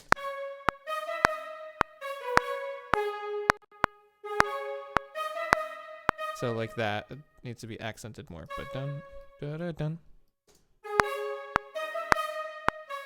This note is a little weak. Like just that attack wasn't good enough.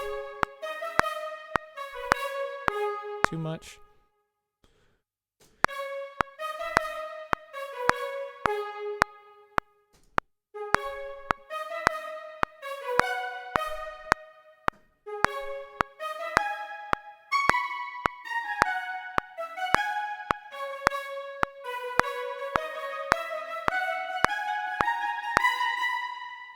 I feel this all being late a little bit. Let's just move that up. Cool. And now let's hear the flute with it.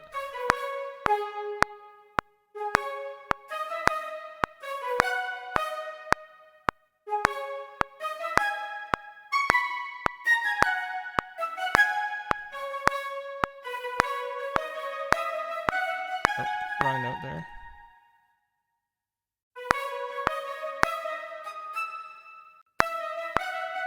And then let's just have the flute do the beats 1 and 3, or 1 and 4.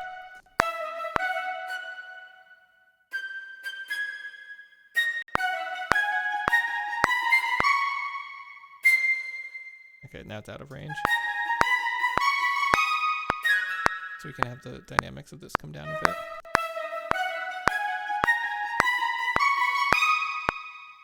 Cool. And I'm thinking we can add the piccolo in here to kind of sneak in those high notes. Maybe we want it just doubling it as well, but...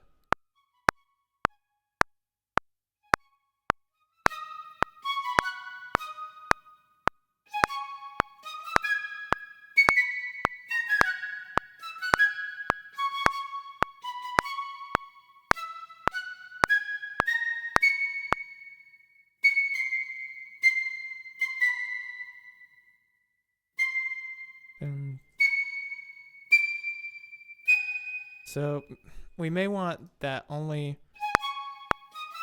Let's just hear how it all sounds together.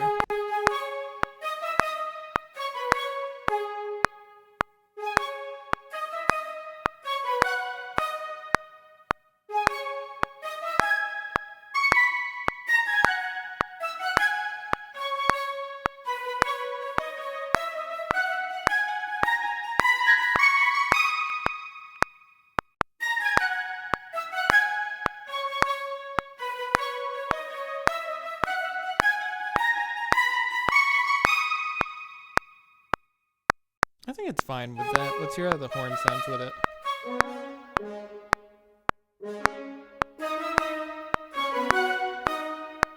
What if we had the 6 horns with it too?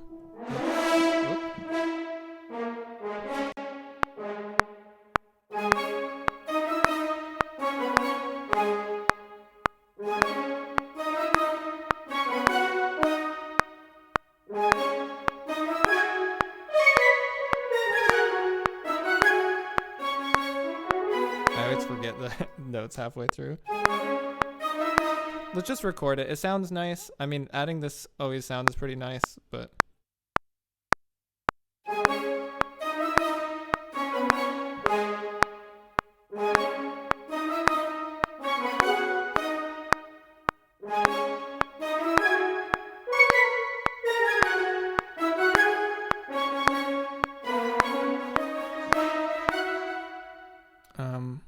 So obviously that was... missed a lot of notes. Let's quantize and just go through.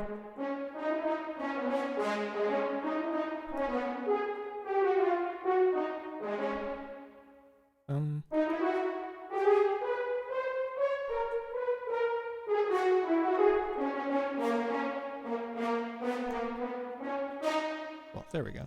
Fixed. Now let's hear it all together, and then we'll add the counter melody and see how it all fits together.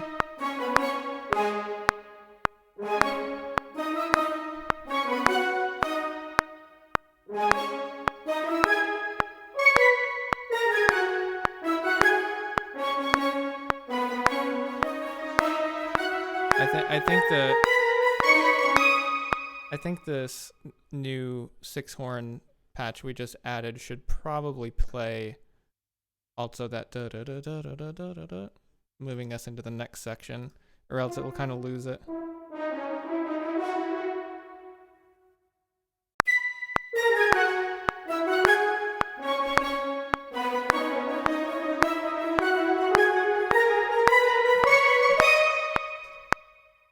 Tuning is definitely not perfect there, but on one of the instruments, I think it's one of the flutes, or the flute or the piccolo, I'm not sure.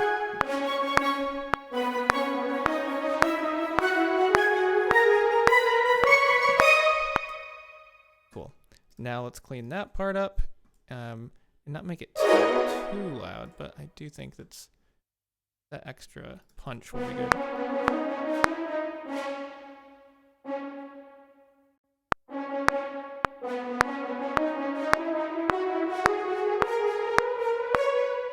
That note should be a little bit louder than that.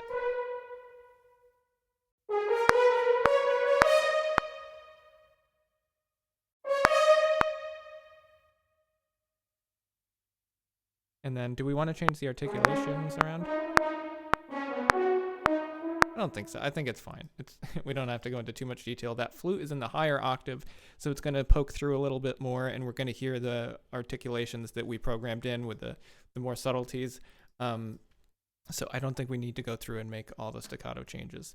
Let's hear it one more time, just all together of the melody, and then we're going to add the counter melody that we just played in with the trombones and the trumpet.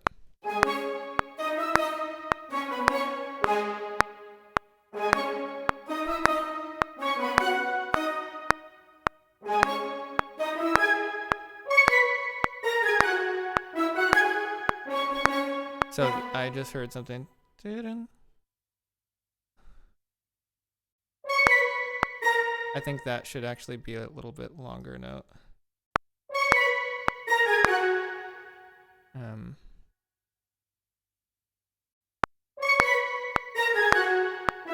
And I think the horn actually could play that too.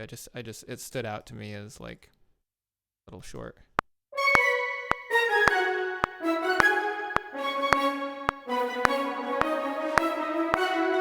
And then the same thing, dun, like that should be a.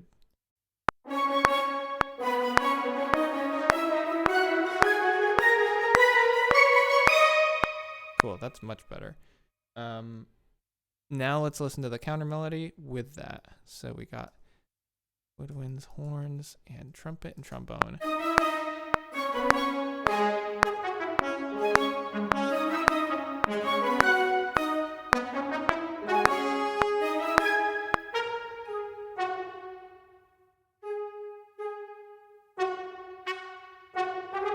Let's just make that the same note.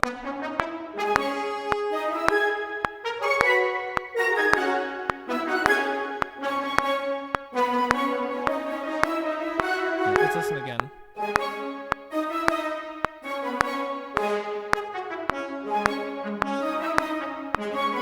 So we lost it a little. Dun, dun, dun. We need this a little bit more powerful. There's a little out that note.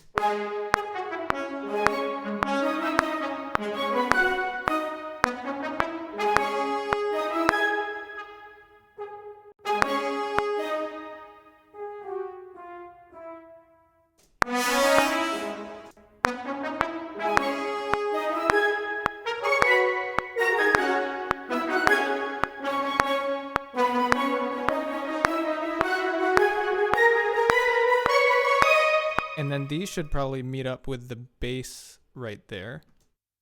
But we're just going to draw the... Oh, wait. The trumpet won't really be able to, but the trombones can.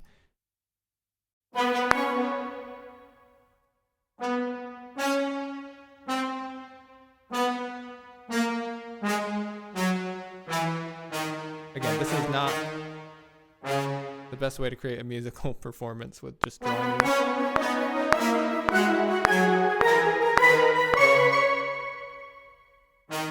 So then we gotta fine tune it. So dun, dun, dun, dun, dun, dun, dun. Let's try this. We'll add some articulations, and then again, these are the type of things we're putting these in right now to mimic a performance, but because I didn't want to just play in a descending scale for some reason. So let's just so let's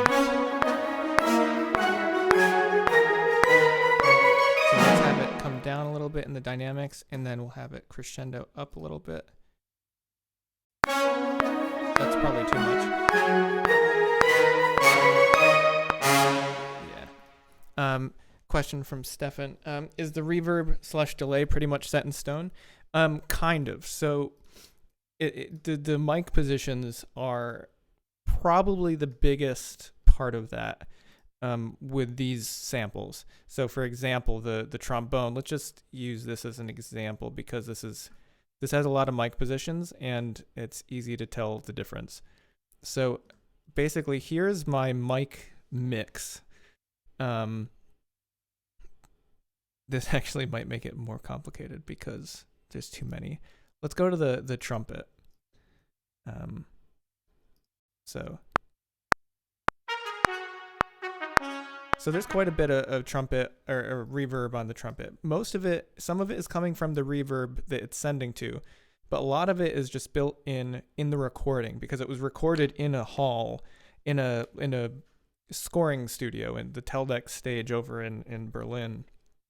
And they record different mic positions at different places in the room, and the farther it is away, the more reverb you're gonna hear. So for example, if we listen to just this passage of the trumpet,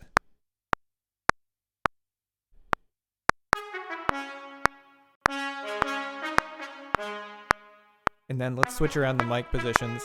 So the tree is the main one I use, so that's got a lot of it's where the conductor would stand when they're conducting the orchestra. It's basically placed right there.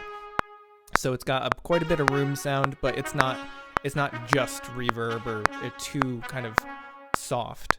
The ambient mic has a lot more reverb you can hear. A little farther away. And then the ORTF is a specific one that's put in front of the sections, and it's a lot closer.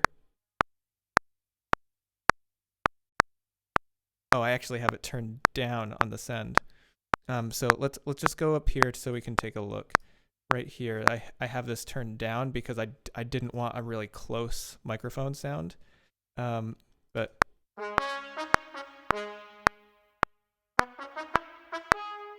and then if we turn on the spot, that's even closer. So again, this one's in front of the section. So if you had the three trumpets in the back, it'd be right in front of them. So it gives a little bit more definition, and it's a very different kind of tone. It sounds much more honky, I guess. And then if you go to the spot, this is like right in front of each individual trumpet. And this is the closest sound we're going to get. So it's like right playing in your ear, basically.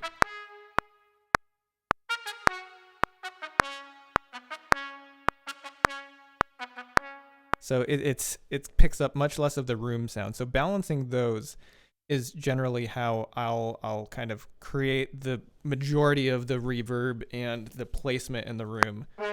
So this is all together. And then as we take it away.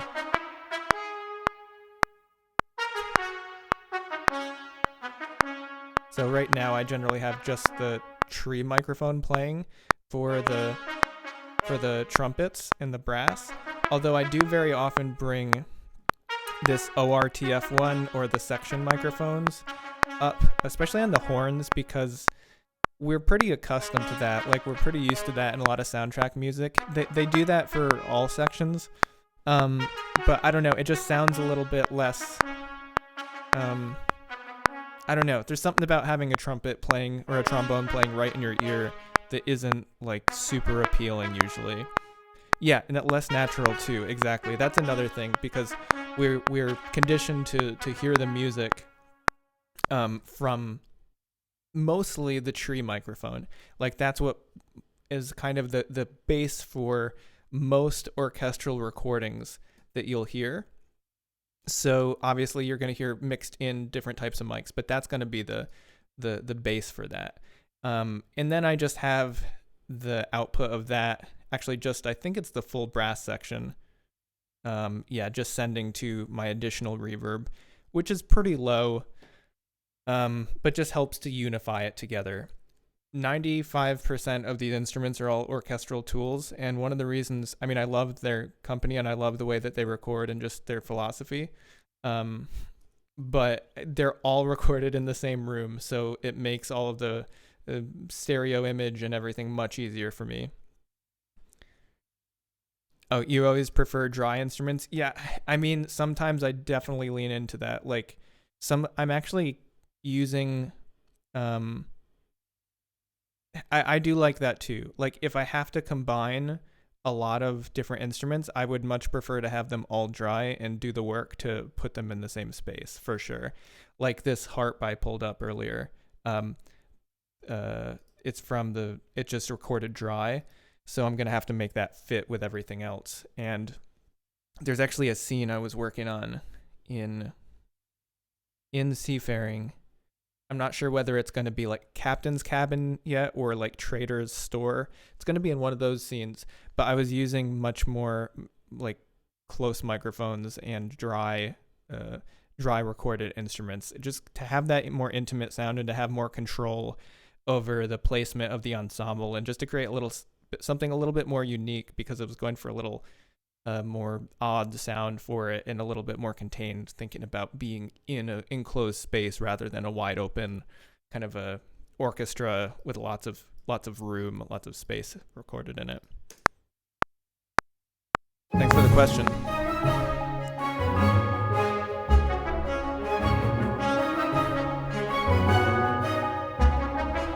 I feel like that bump that we set up there needs a little bit more payoff.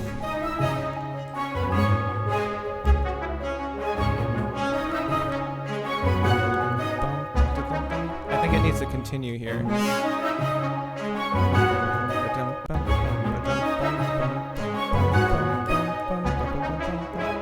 Let's see if we can just kind of figure out what that would be.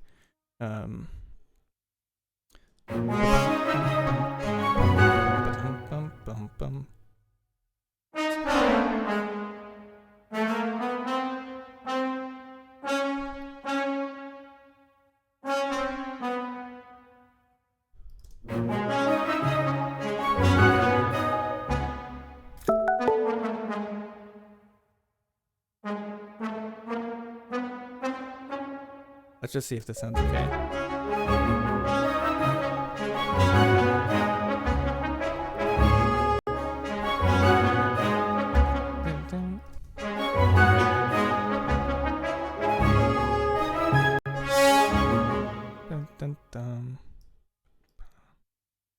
I just want to have a little bit this more the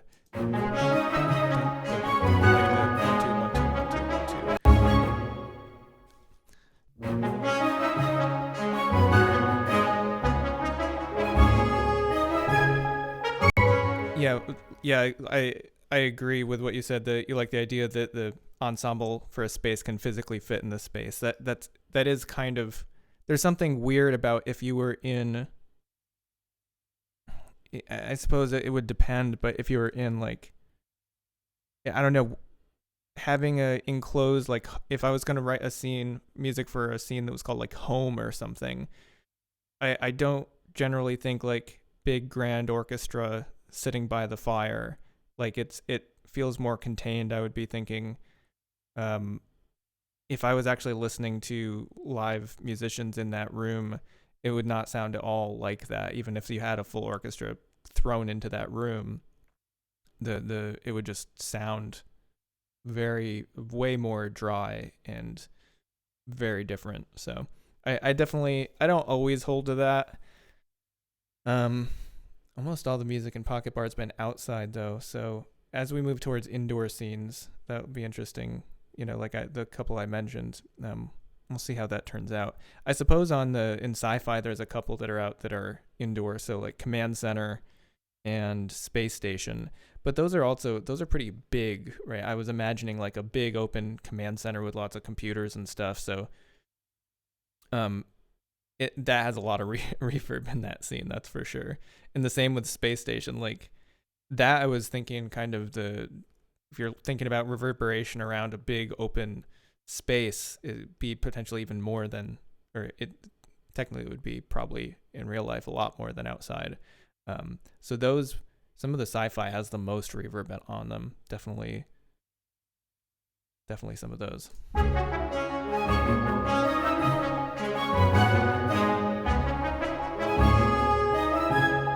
This sounds a little, who's sounding a little weird there? Is it the trombones or the trumpet? Not the trumpet. I think we're gonna have to bring the trombone volume down even a tiny bit more. All right, so let's take this one.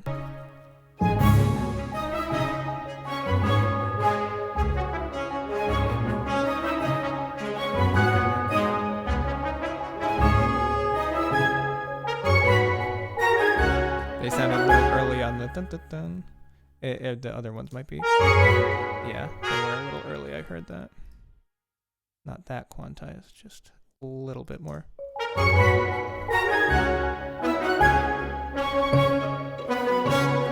this note is pretty early.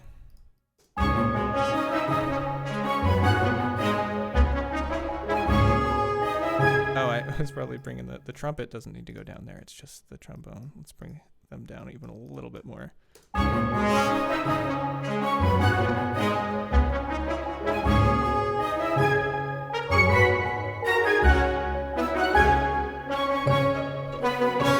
That's okay. I like that section way more now.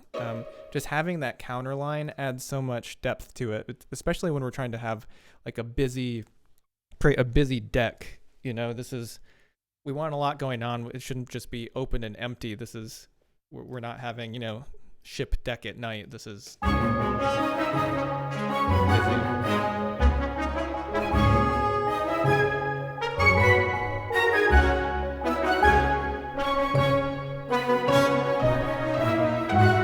And then another note was clearly too loud there.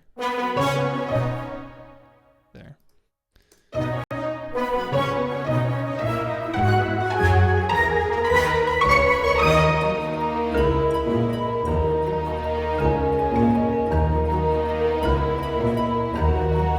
Okay, so now let's talk some more about space. And Stefan, if you're still here, we're gonna actually change around some mic positions here because this is kind of muddy with this. Like, there's a lot of sound being produced by this.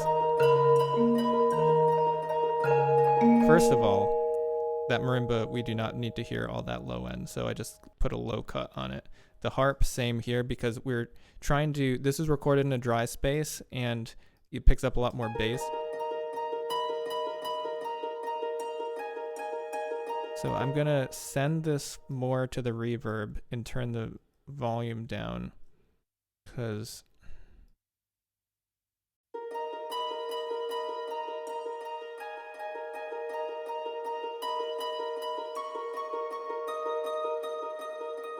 okay, so that's a bit better. Now let's work on the marimba.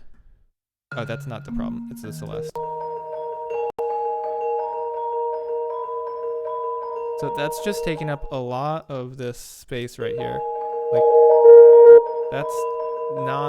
Like, that's creating a lot of muddiness. And I love the Celeste, but I feel like whenever Chase sends back or tells me that there's some issues with the mix, it's almost always the Celeste because it has this kind of just extreme focus just right here.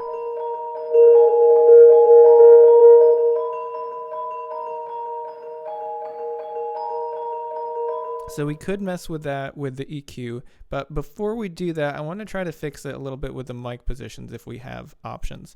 So I'm going to bring in the spot mic and see the difference between how this sounds.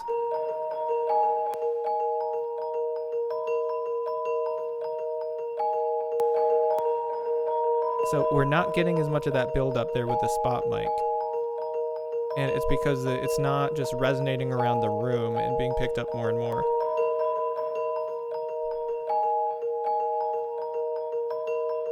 So what we're actually going to do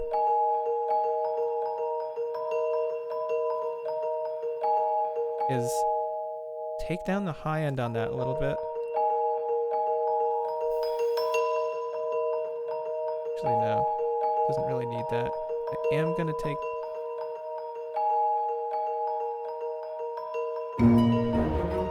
Okay, so that should clean it up a lot. Okay, wow, we hear the violas now, isn't that? And the low and the strings in their lower register. That was just so covered up with that muddiness.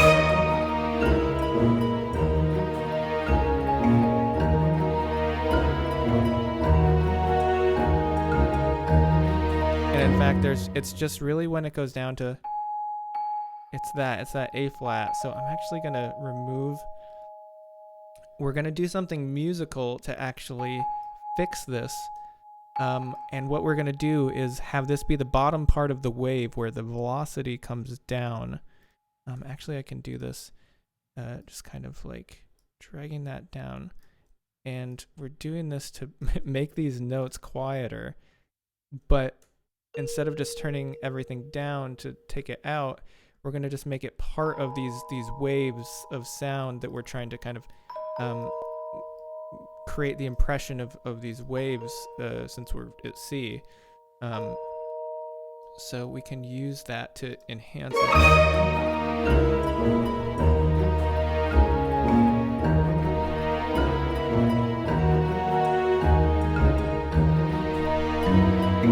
I think now that we have that, we should have the harp do that a little bit too, kind of come down a little bit.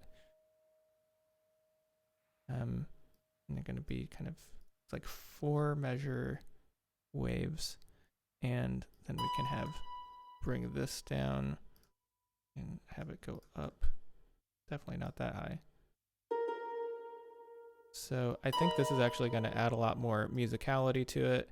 And when I say musicality, generally what I mean is just like richness, interest, natural, like just more taking advantage of more of the elements that make music interesting and great, right? So dynamics, rhythm, melody, harmony, just how all of that flows together to create a rich musical experience. So that's kind of what I mean by that.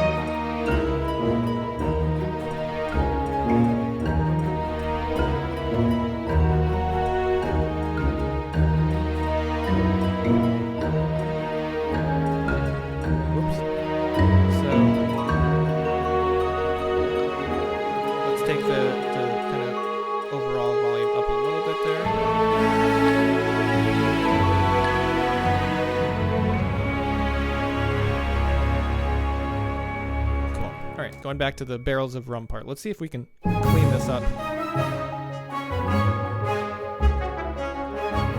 So actually another thing that I'm noticing now that we're thinking about, we kind of have our brains tuned into microphone positions and sound, I want to revisit this string pizzicato patch, because first we'll get an EQ ready to go and just kind of check out what's going on.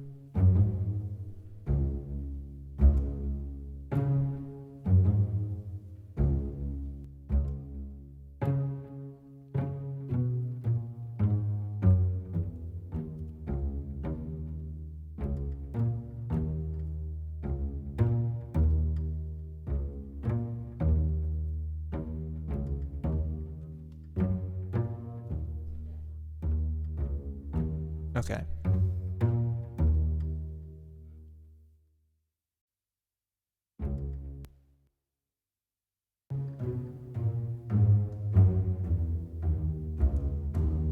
So there's, like, the tone is nice, but it's a little muddy.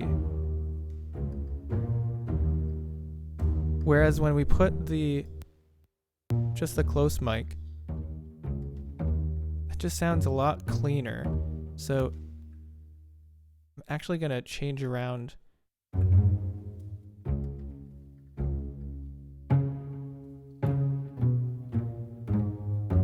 And it is going to move it forward, which is okay.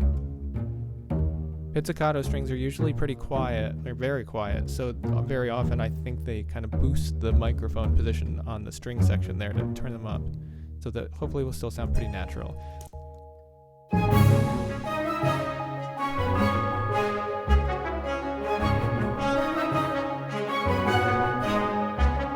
That sounds nice.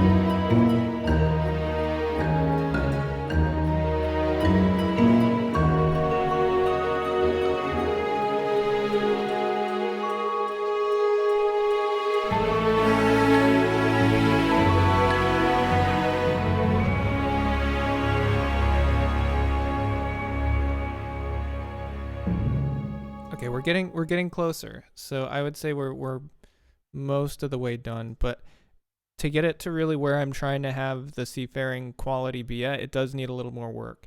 So it's a little inconsistent. It needs some arrangement help, and then obviously it needs mixing, and which we were just kind of leaning into a little bit there with the mic positions and editing some EQ. But I wanted to see if we could fix it with those changes so that I didn't knew whether or not I had to go back and edit anything in the arrangement. So let's take a listen from the beginning and just start cleaning up. So we're going to, anything that just sounds wrong, we're going to stop there, fix it, and move on. And then once we get through a pass of this, we should be good to, we'll be mostly done and ready to move on to the mix. We may do a few little mixing elements here and there during this, but let's take a listen. In a few minutes, I'm going to actually take a break and have something to eat. And yeah, I'll be back after like 10 minutes. So let's just get started though.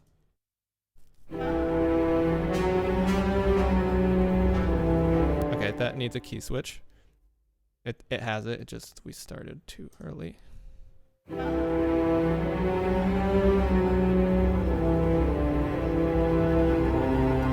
That clarinet, I want it more.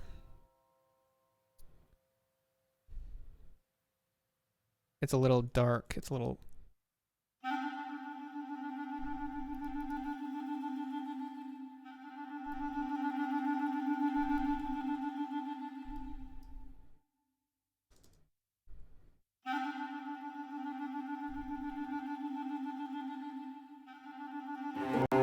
That sounds nice. I think I just want more dynamics. I want it to swell a little bit more here.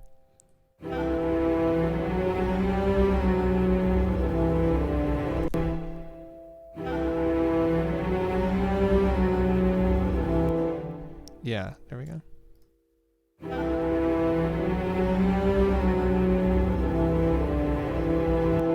We don't have to decrescendo that quickly, though.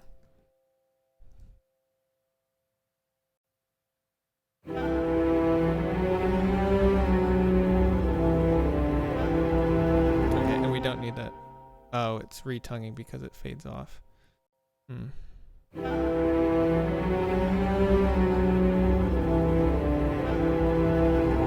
see why we did that.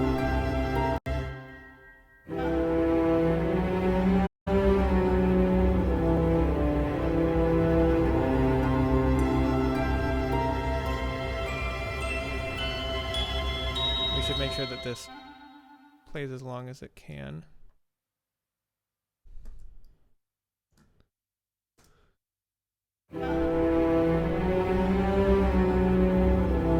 Okay, so the cello's here. They're playing the melody. I think we want some more close mic in there.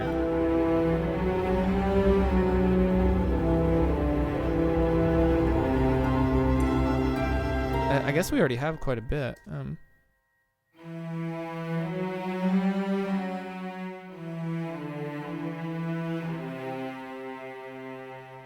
I want to take a little bit of that muddiness out. There's a lot of resonance.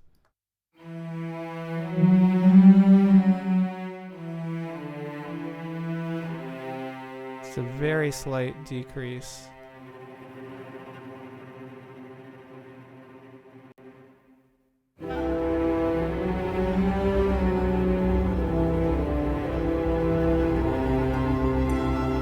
Yeah, because that's also the resonance of around where the tuba is here. So we want to make sure that the tuba, we're trying to get more of that quality of the tuba here. So we want to make sure it's.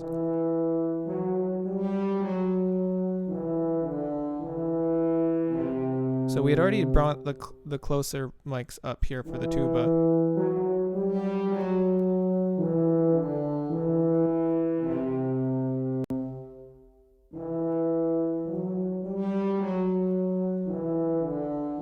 So that sounds a little it sounds not very good that where it gets into that brassy section there, but it sounds fine in the mix. So sometimes things when you solo them don't sound good, but they sound fine or better when they're part of a larger thing going on.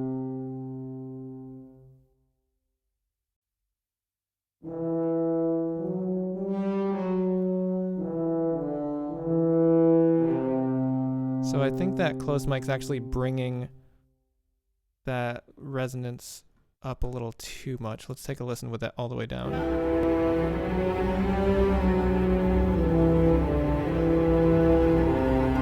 I mean, I kind of like it higher. It just got more character.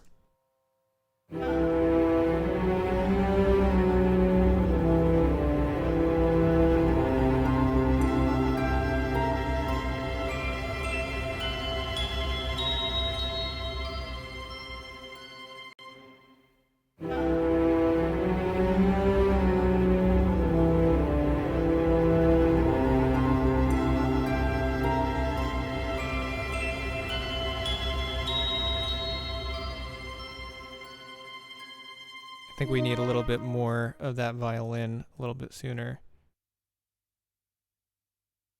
Right here.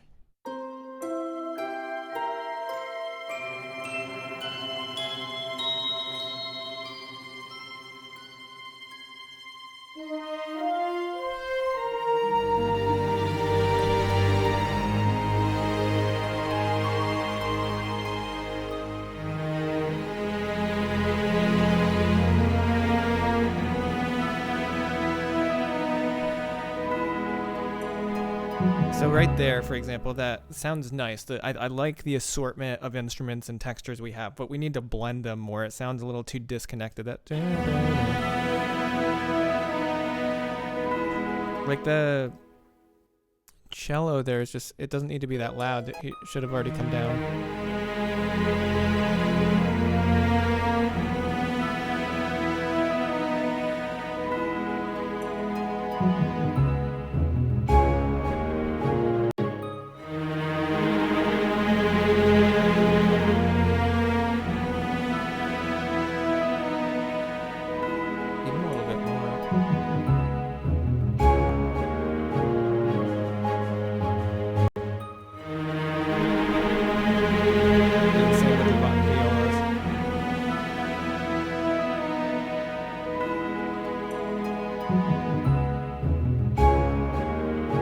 Again, that sounds a little off.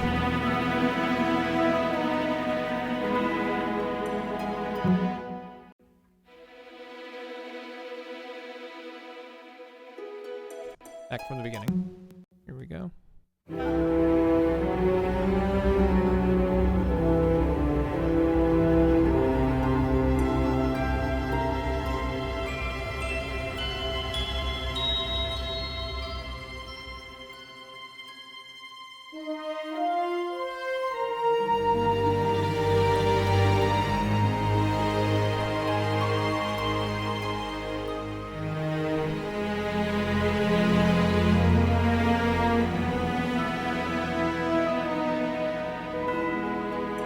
It's the bell. The bell there sounds too close and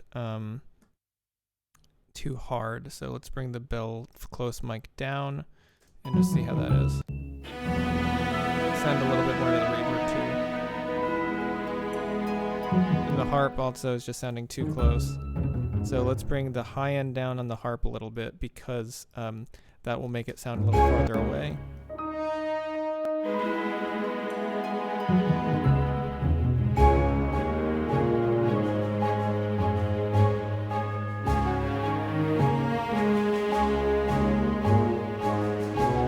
Okay, I want that more of the tuba close mic back in here if it isn't already. Yeah, it needs more. Because it's a fun part. It feels very piratey to me. Maybe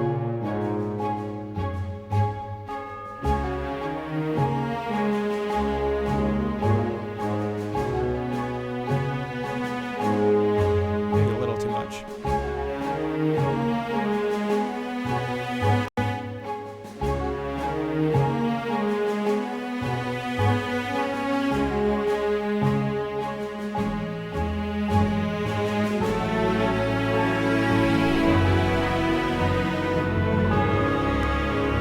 I think we could have the low strings here come in a little bit more and bring in that weight.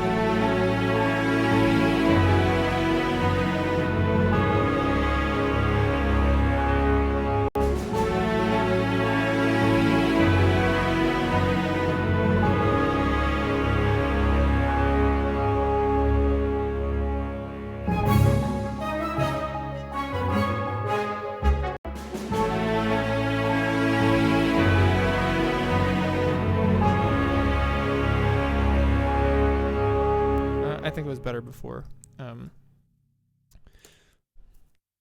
Okay, cool.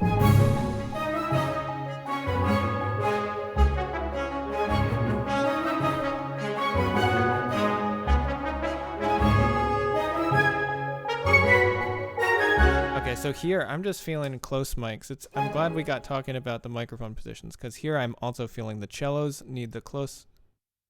I guess it's this. Yeah, let's bring that down to the actual instrument it's being played on, which should be the cellos. Once we let's bring this back here, and then make sure what's going on here. So we can cut this cello part and bring this part down. Just got to make sure it's lined up. And let's listen to how this sounds. Whoops.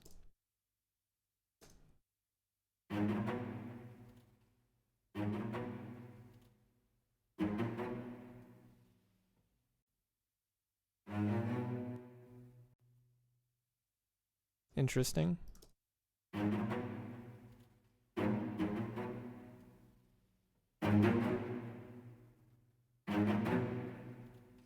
There's a lot of noise in there. I don't know. Not sounding the best.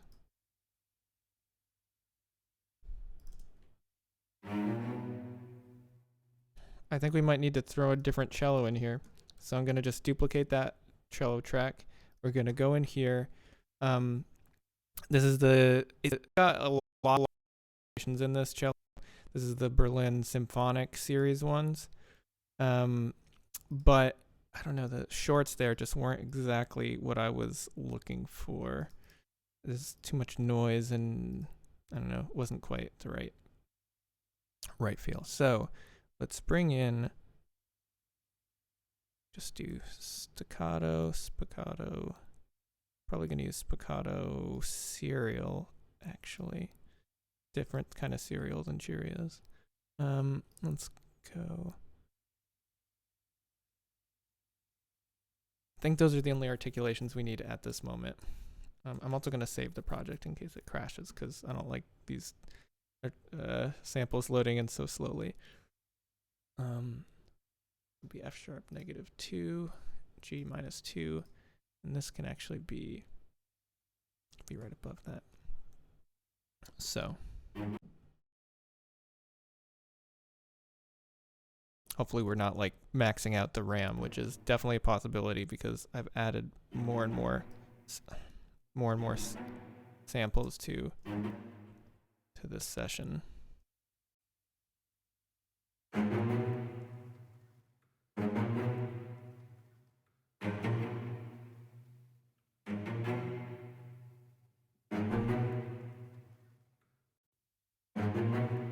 So I think it needs more accent on the first note.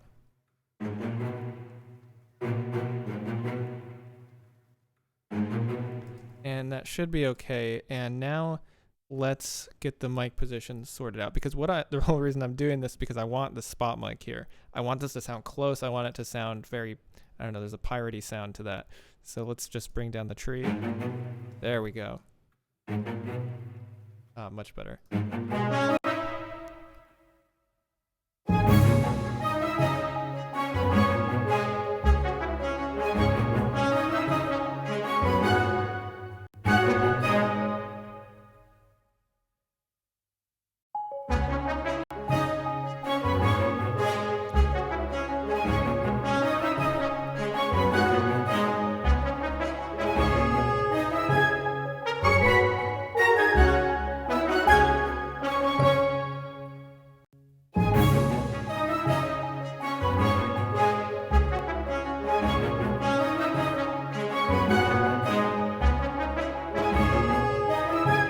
Flute actually sounds a little too close now.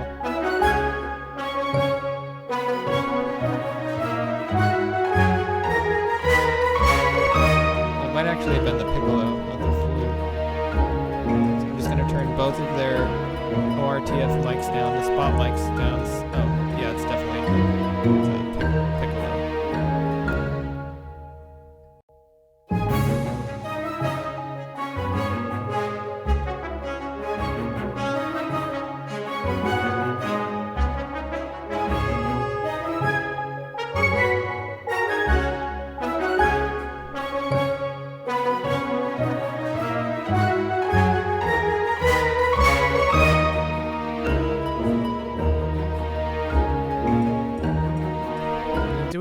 bit of that closer mic.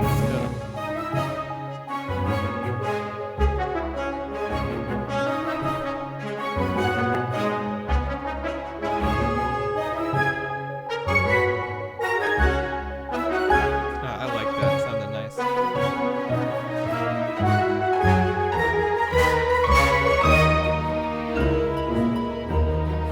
Then we'll take it back out here.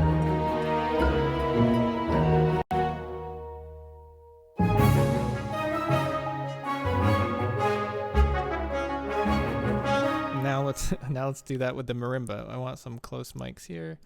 Where is that marimba? All right, it's already up. Maybe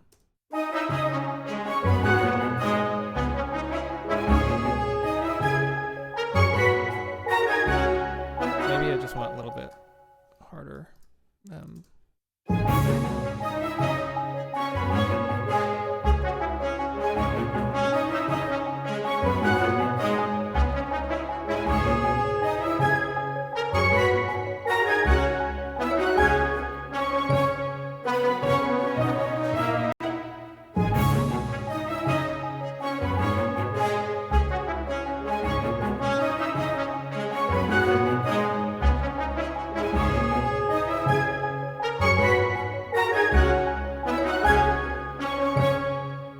That marimba got a little out of control right there.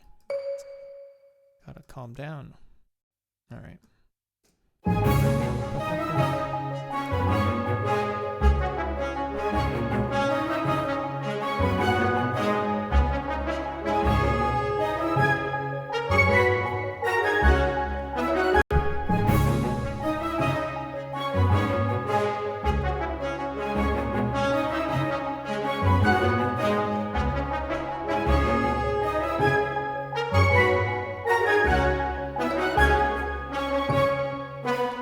I want to see if I have any other mic positions for.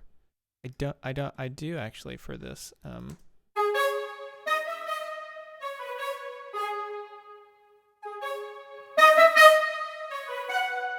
that's gonna be better. I thought it sounded a little far away.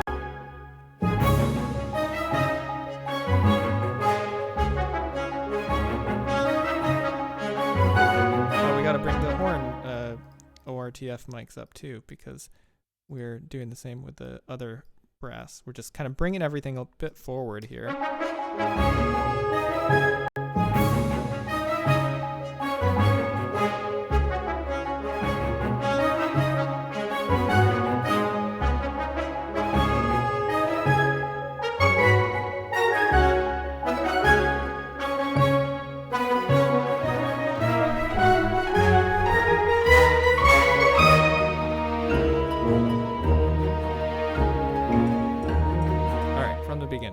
I'm really liking the sound of this now that we're kind of making these fine-tuned edits, and as we start to get together this kind of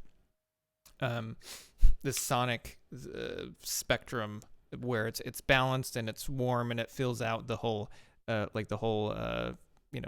wide range of frequencies, it starts to be more and more satisfying to keep working on it and really do the refinement. And that's honestly my favorite part of the process, is once we get a little past right about where we are now. I like the beginning with the composing and just getting the ideas out there and creating a form. I'm not a big fan of what we've been doing for the past 4 hours, like yesterday and today. But once we start to get to the end and we're doing fine tuning, I like that part a lot more as well. So just getting stuff to sound really clean and nice.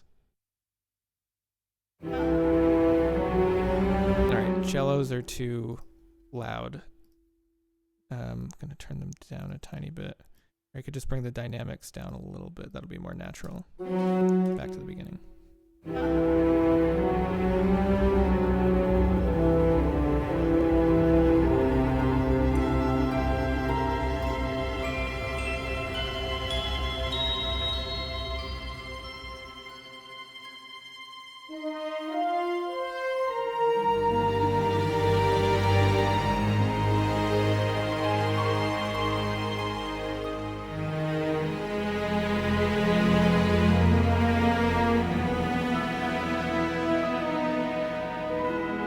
Okay, so we need to bring the horn mic up there as well.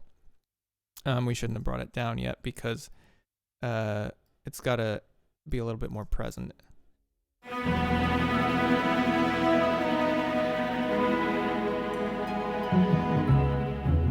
But that did make this decrescendo a little bit more noticeable about how it wasn't super smooth. So let's clean that up.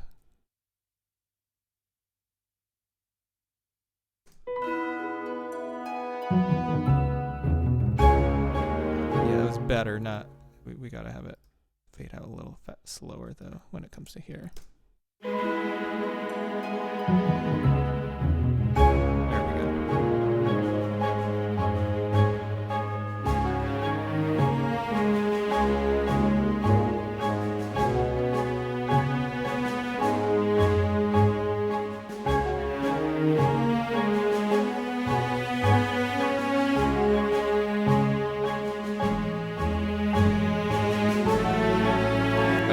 I know a problem here. There's no crescendo, there's no like build into this next part. So let's listen back from right about here where we go into the busy deck and see what elements need to be building so that little climax there sounds better.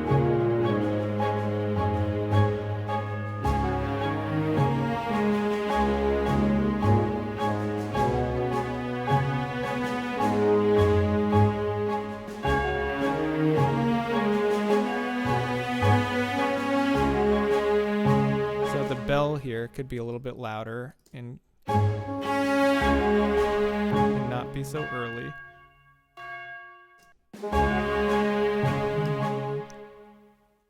And I think also we could get away with a little bit bass coming up. Boom, boom, boom. Oh yeah, and then the tuba bump, bump, bump.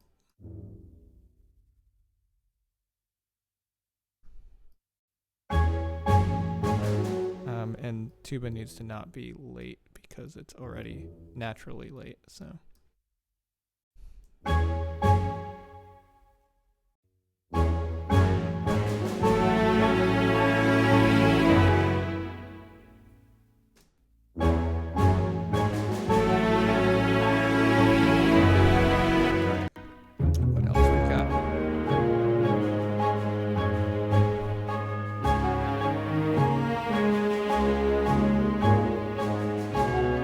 Create more waves here. This is just too static. Don't boring. So we need to go low point, high point there. So then let's have this build again. Bring that back down. We bring it back up.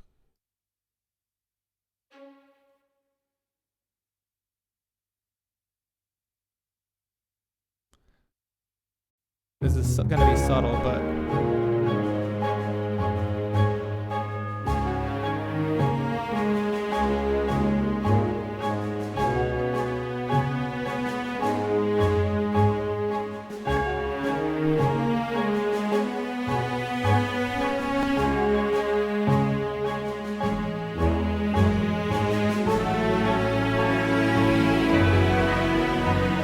definitely working better. We're almost there with this section in terms of the build.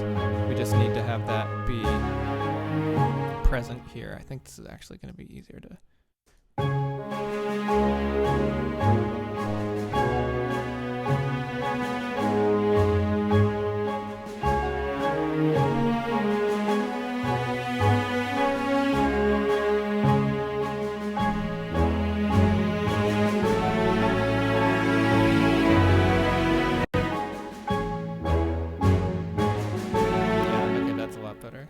Just have it be even a little bit more extreme.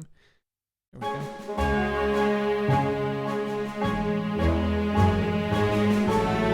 And then there's something missing. Something happens. We're missing something. I think it's the tuba needs to have more attack on this note. So it should probably be not a legato. It'd probably be a long marcato.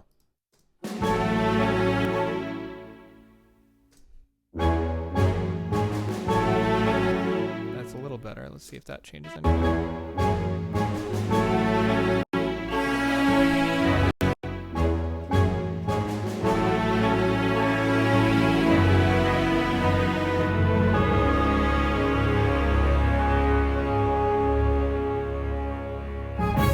Actually, that's a lot better.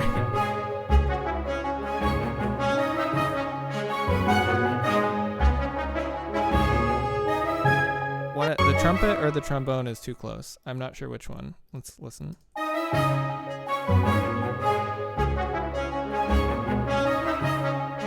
think it's the trombone.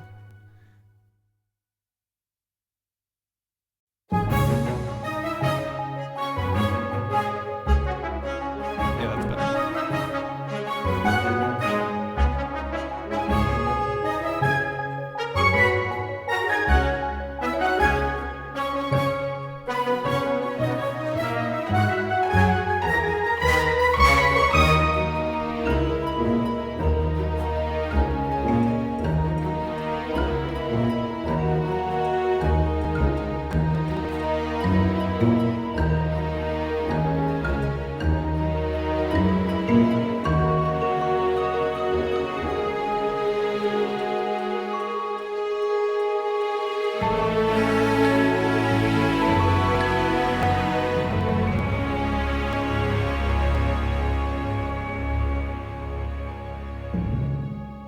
Cool, we're getting there. I gotta go to the bathroom and I'm gonna eat really quick.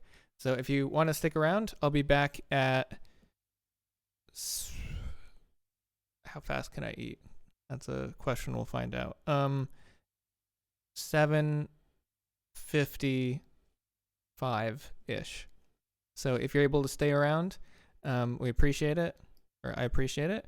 And I'll put some music in the back in the meantime. Let me just find something that's not gonna... I can loop something in one of the Pocket Bard tracks or something in iTunes, I believe. Yeah. We've got...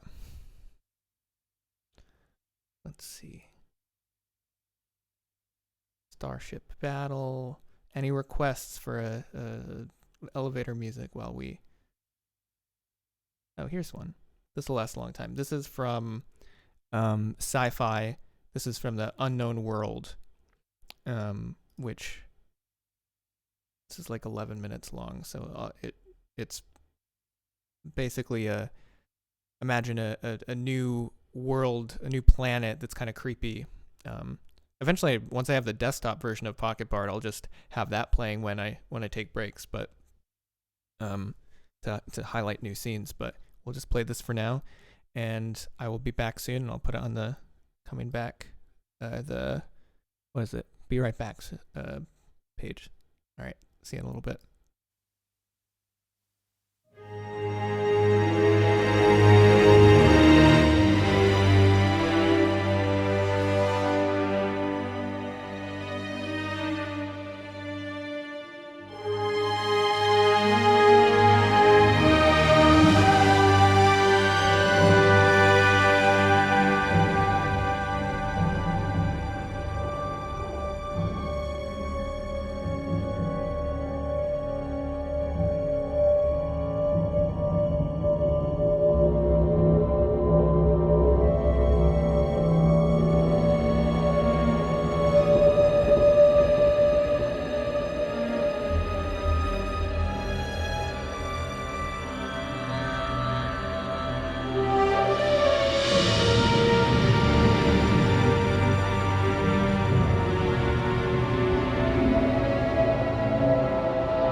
Quite the entrance, huh? Always got that the pocket barred stinger slide to bring it back in.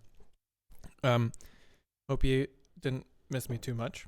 I had a really good meal of 2 bananas, a string cheese, just plain kefir, and sunflower seeds. And then I got a V8, the low sodium one. I'm a big fan of those. So I didn't want anything too heavy because I got to get to the gym by 9 p.m., which is in an hour. So we got to get this piece finished up, everybody. So here we go.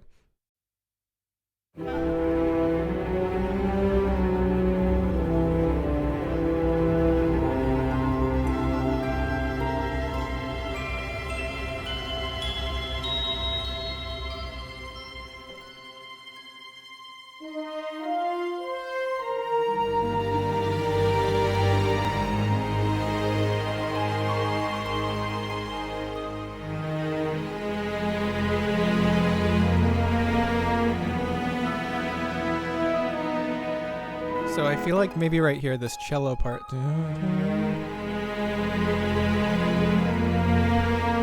I feel like it needs a little, like maybe the English horn or something.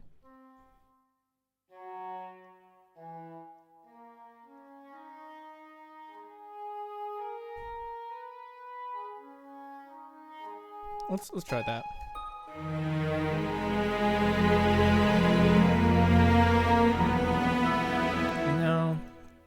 Maybe the bassoon down in the actual same register.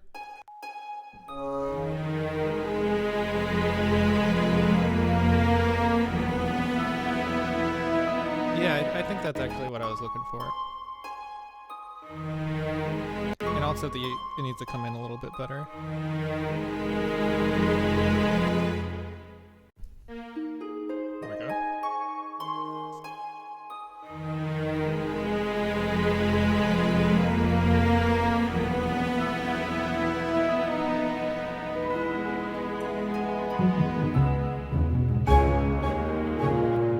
Cool.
Still gotta fix this note. It just stands out.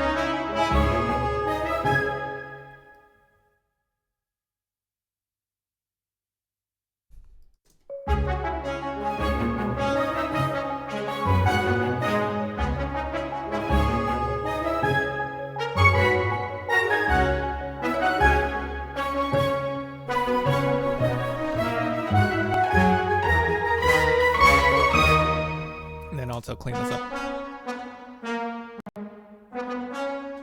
Like that's just really really the rhythm's bad there.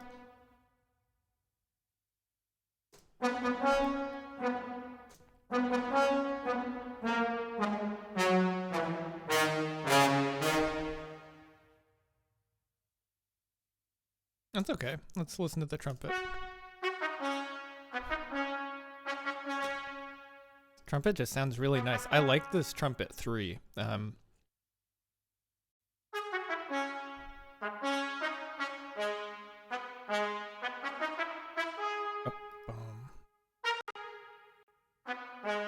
think that could be a little louder.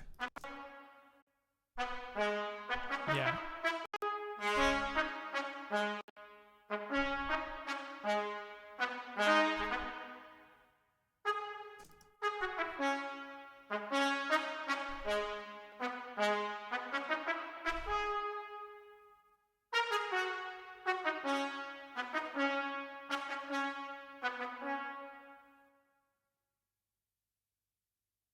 Oh, that's fine.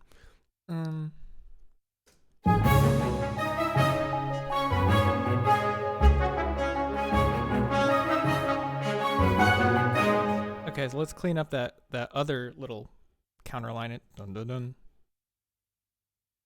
Let's just listen to that soloed and just see what's going on. Dun dun dun. It's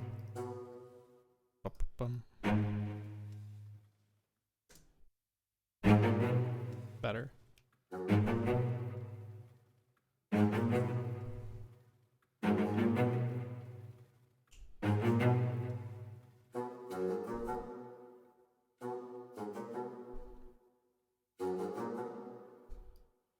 Yeah, the accent's just kind of weird. Like the bodon.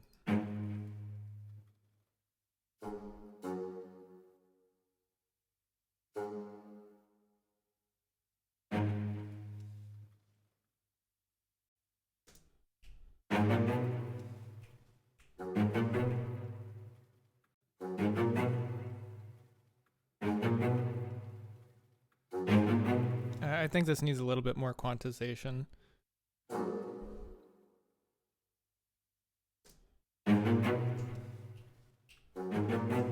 Like, that seems so weird. That seems so rushed.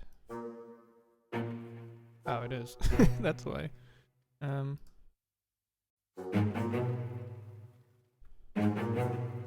Yeah, this needs to be quantized even more. I don't like to do this, but it's too off.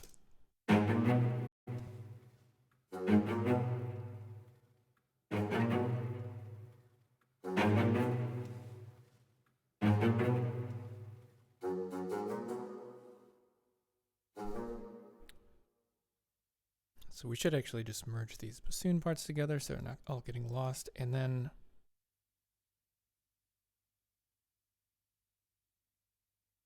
this should continue.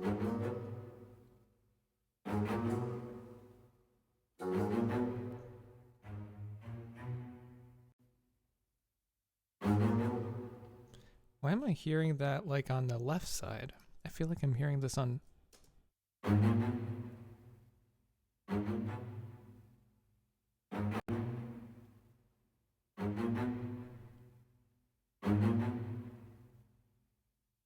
So why is this EQ up so high? This is interesting. Why do I hear so much of that?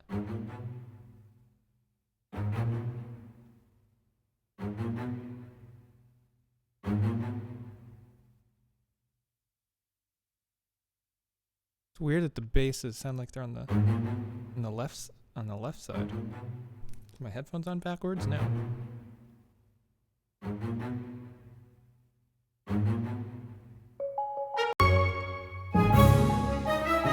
So we may actually just want to change that to being just on the cellos, because that's what was intending this to be played on, but it's kind of being played by like a mixture of the basses and cellos.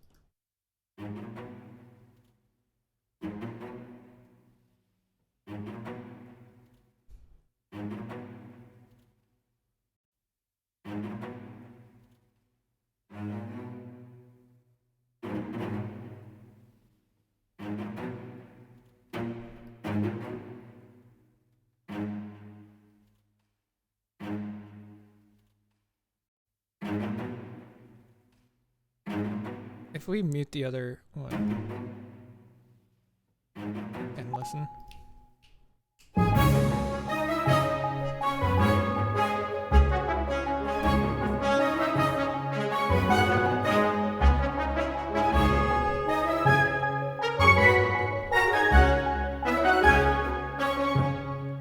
I think that works better.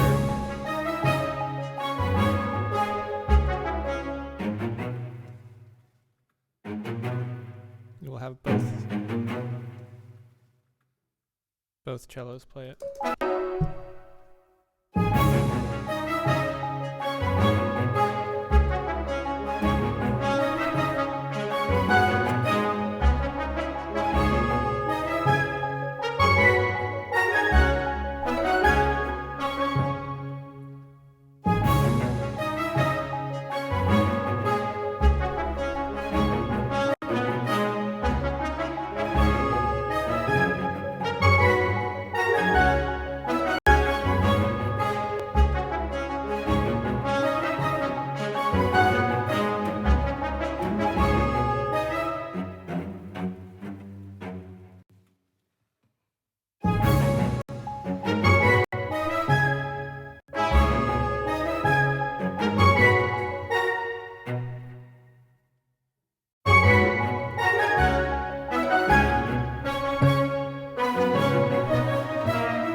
So we should probably have this follow the. I'm just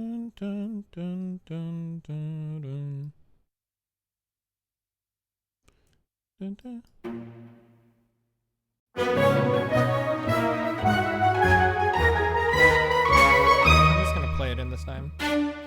What note are we on?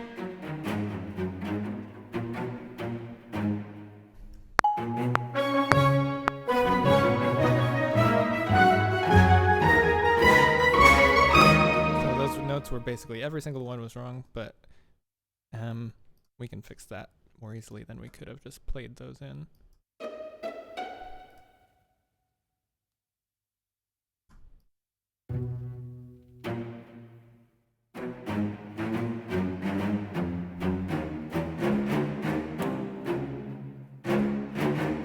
And then we quantize all those very wrong and very off notes. There we go.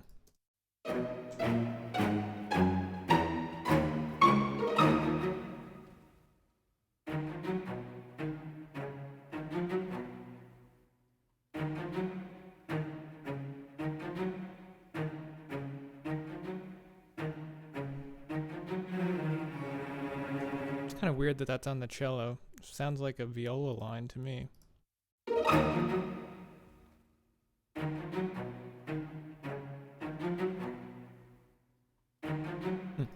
Oh well.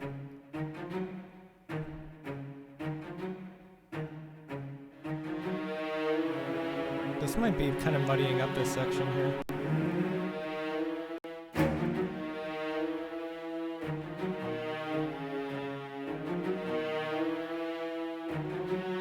No, it's fine.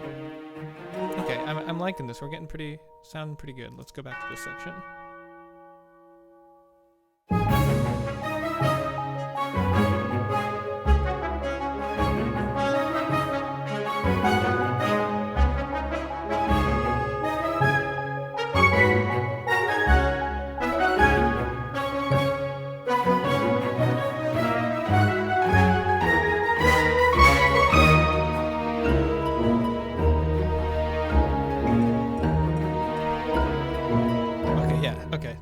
Now that we're getting, we tried this before, but there was just something about it that wasn't working. But I think we definitely need the tremolo strings here.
Oh.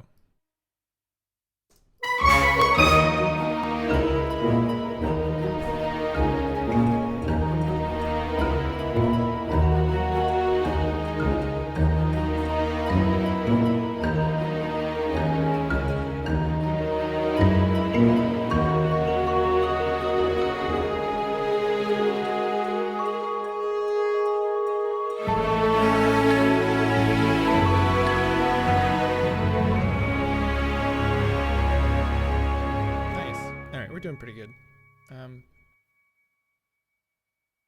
Starting to lose my focus a little bit, but let's go from the beginning again.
Okay, got a stuck note there.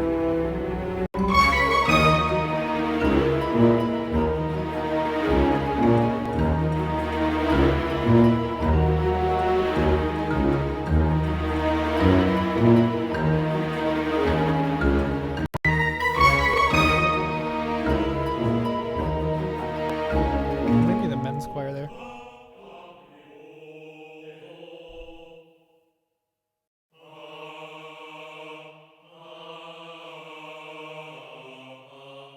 Let's just see if that sounds piratey or not.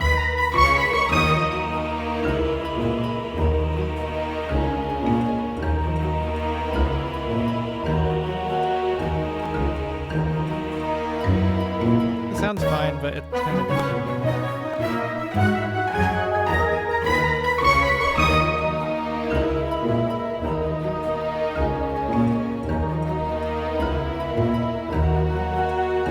That sounds better, the choir.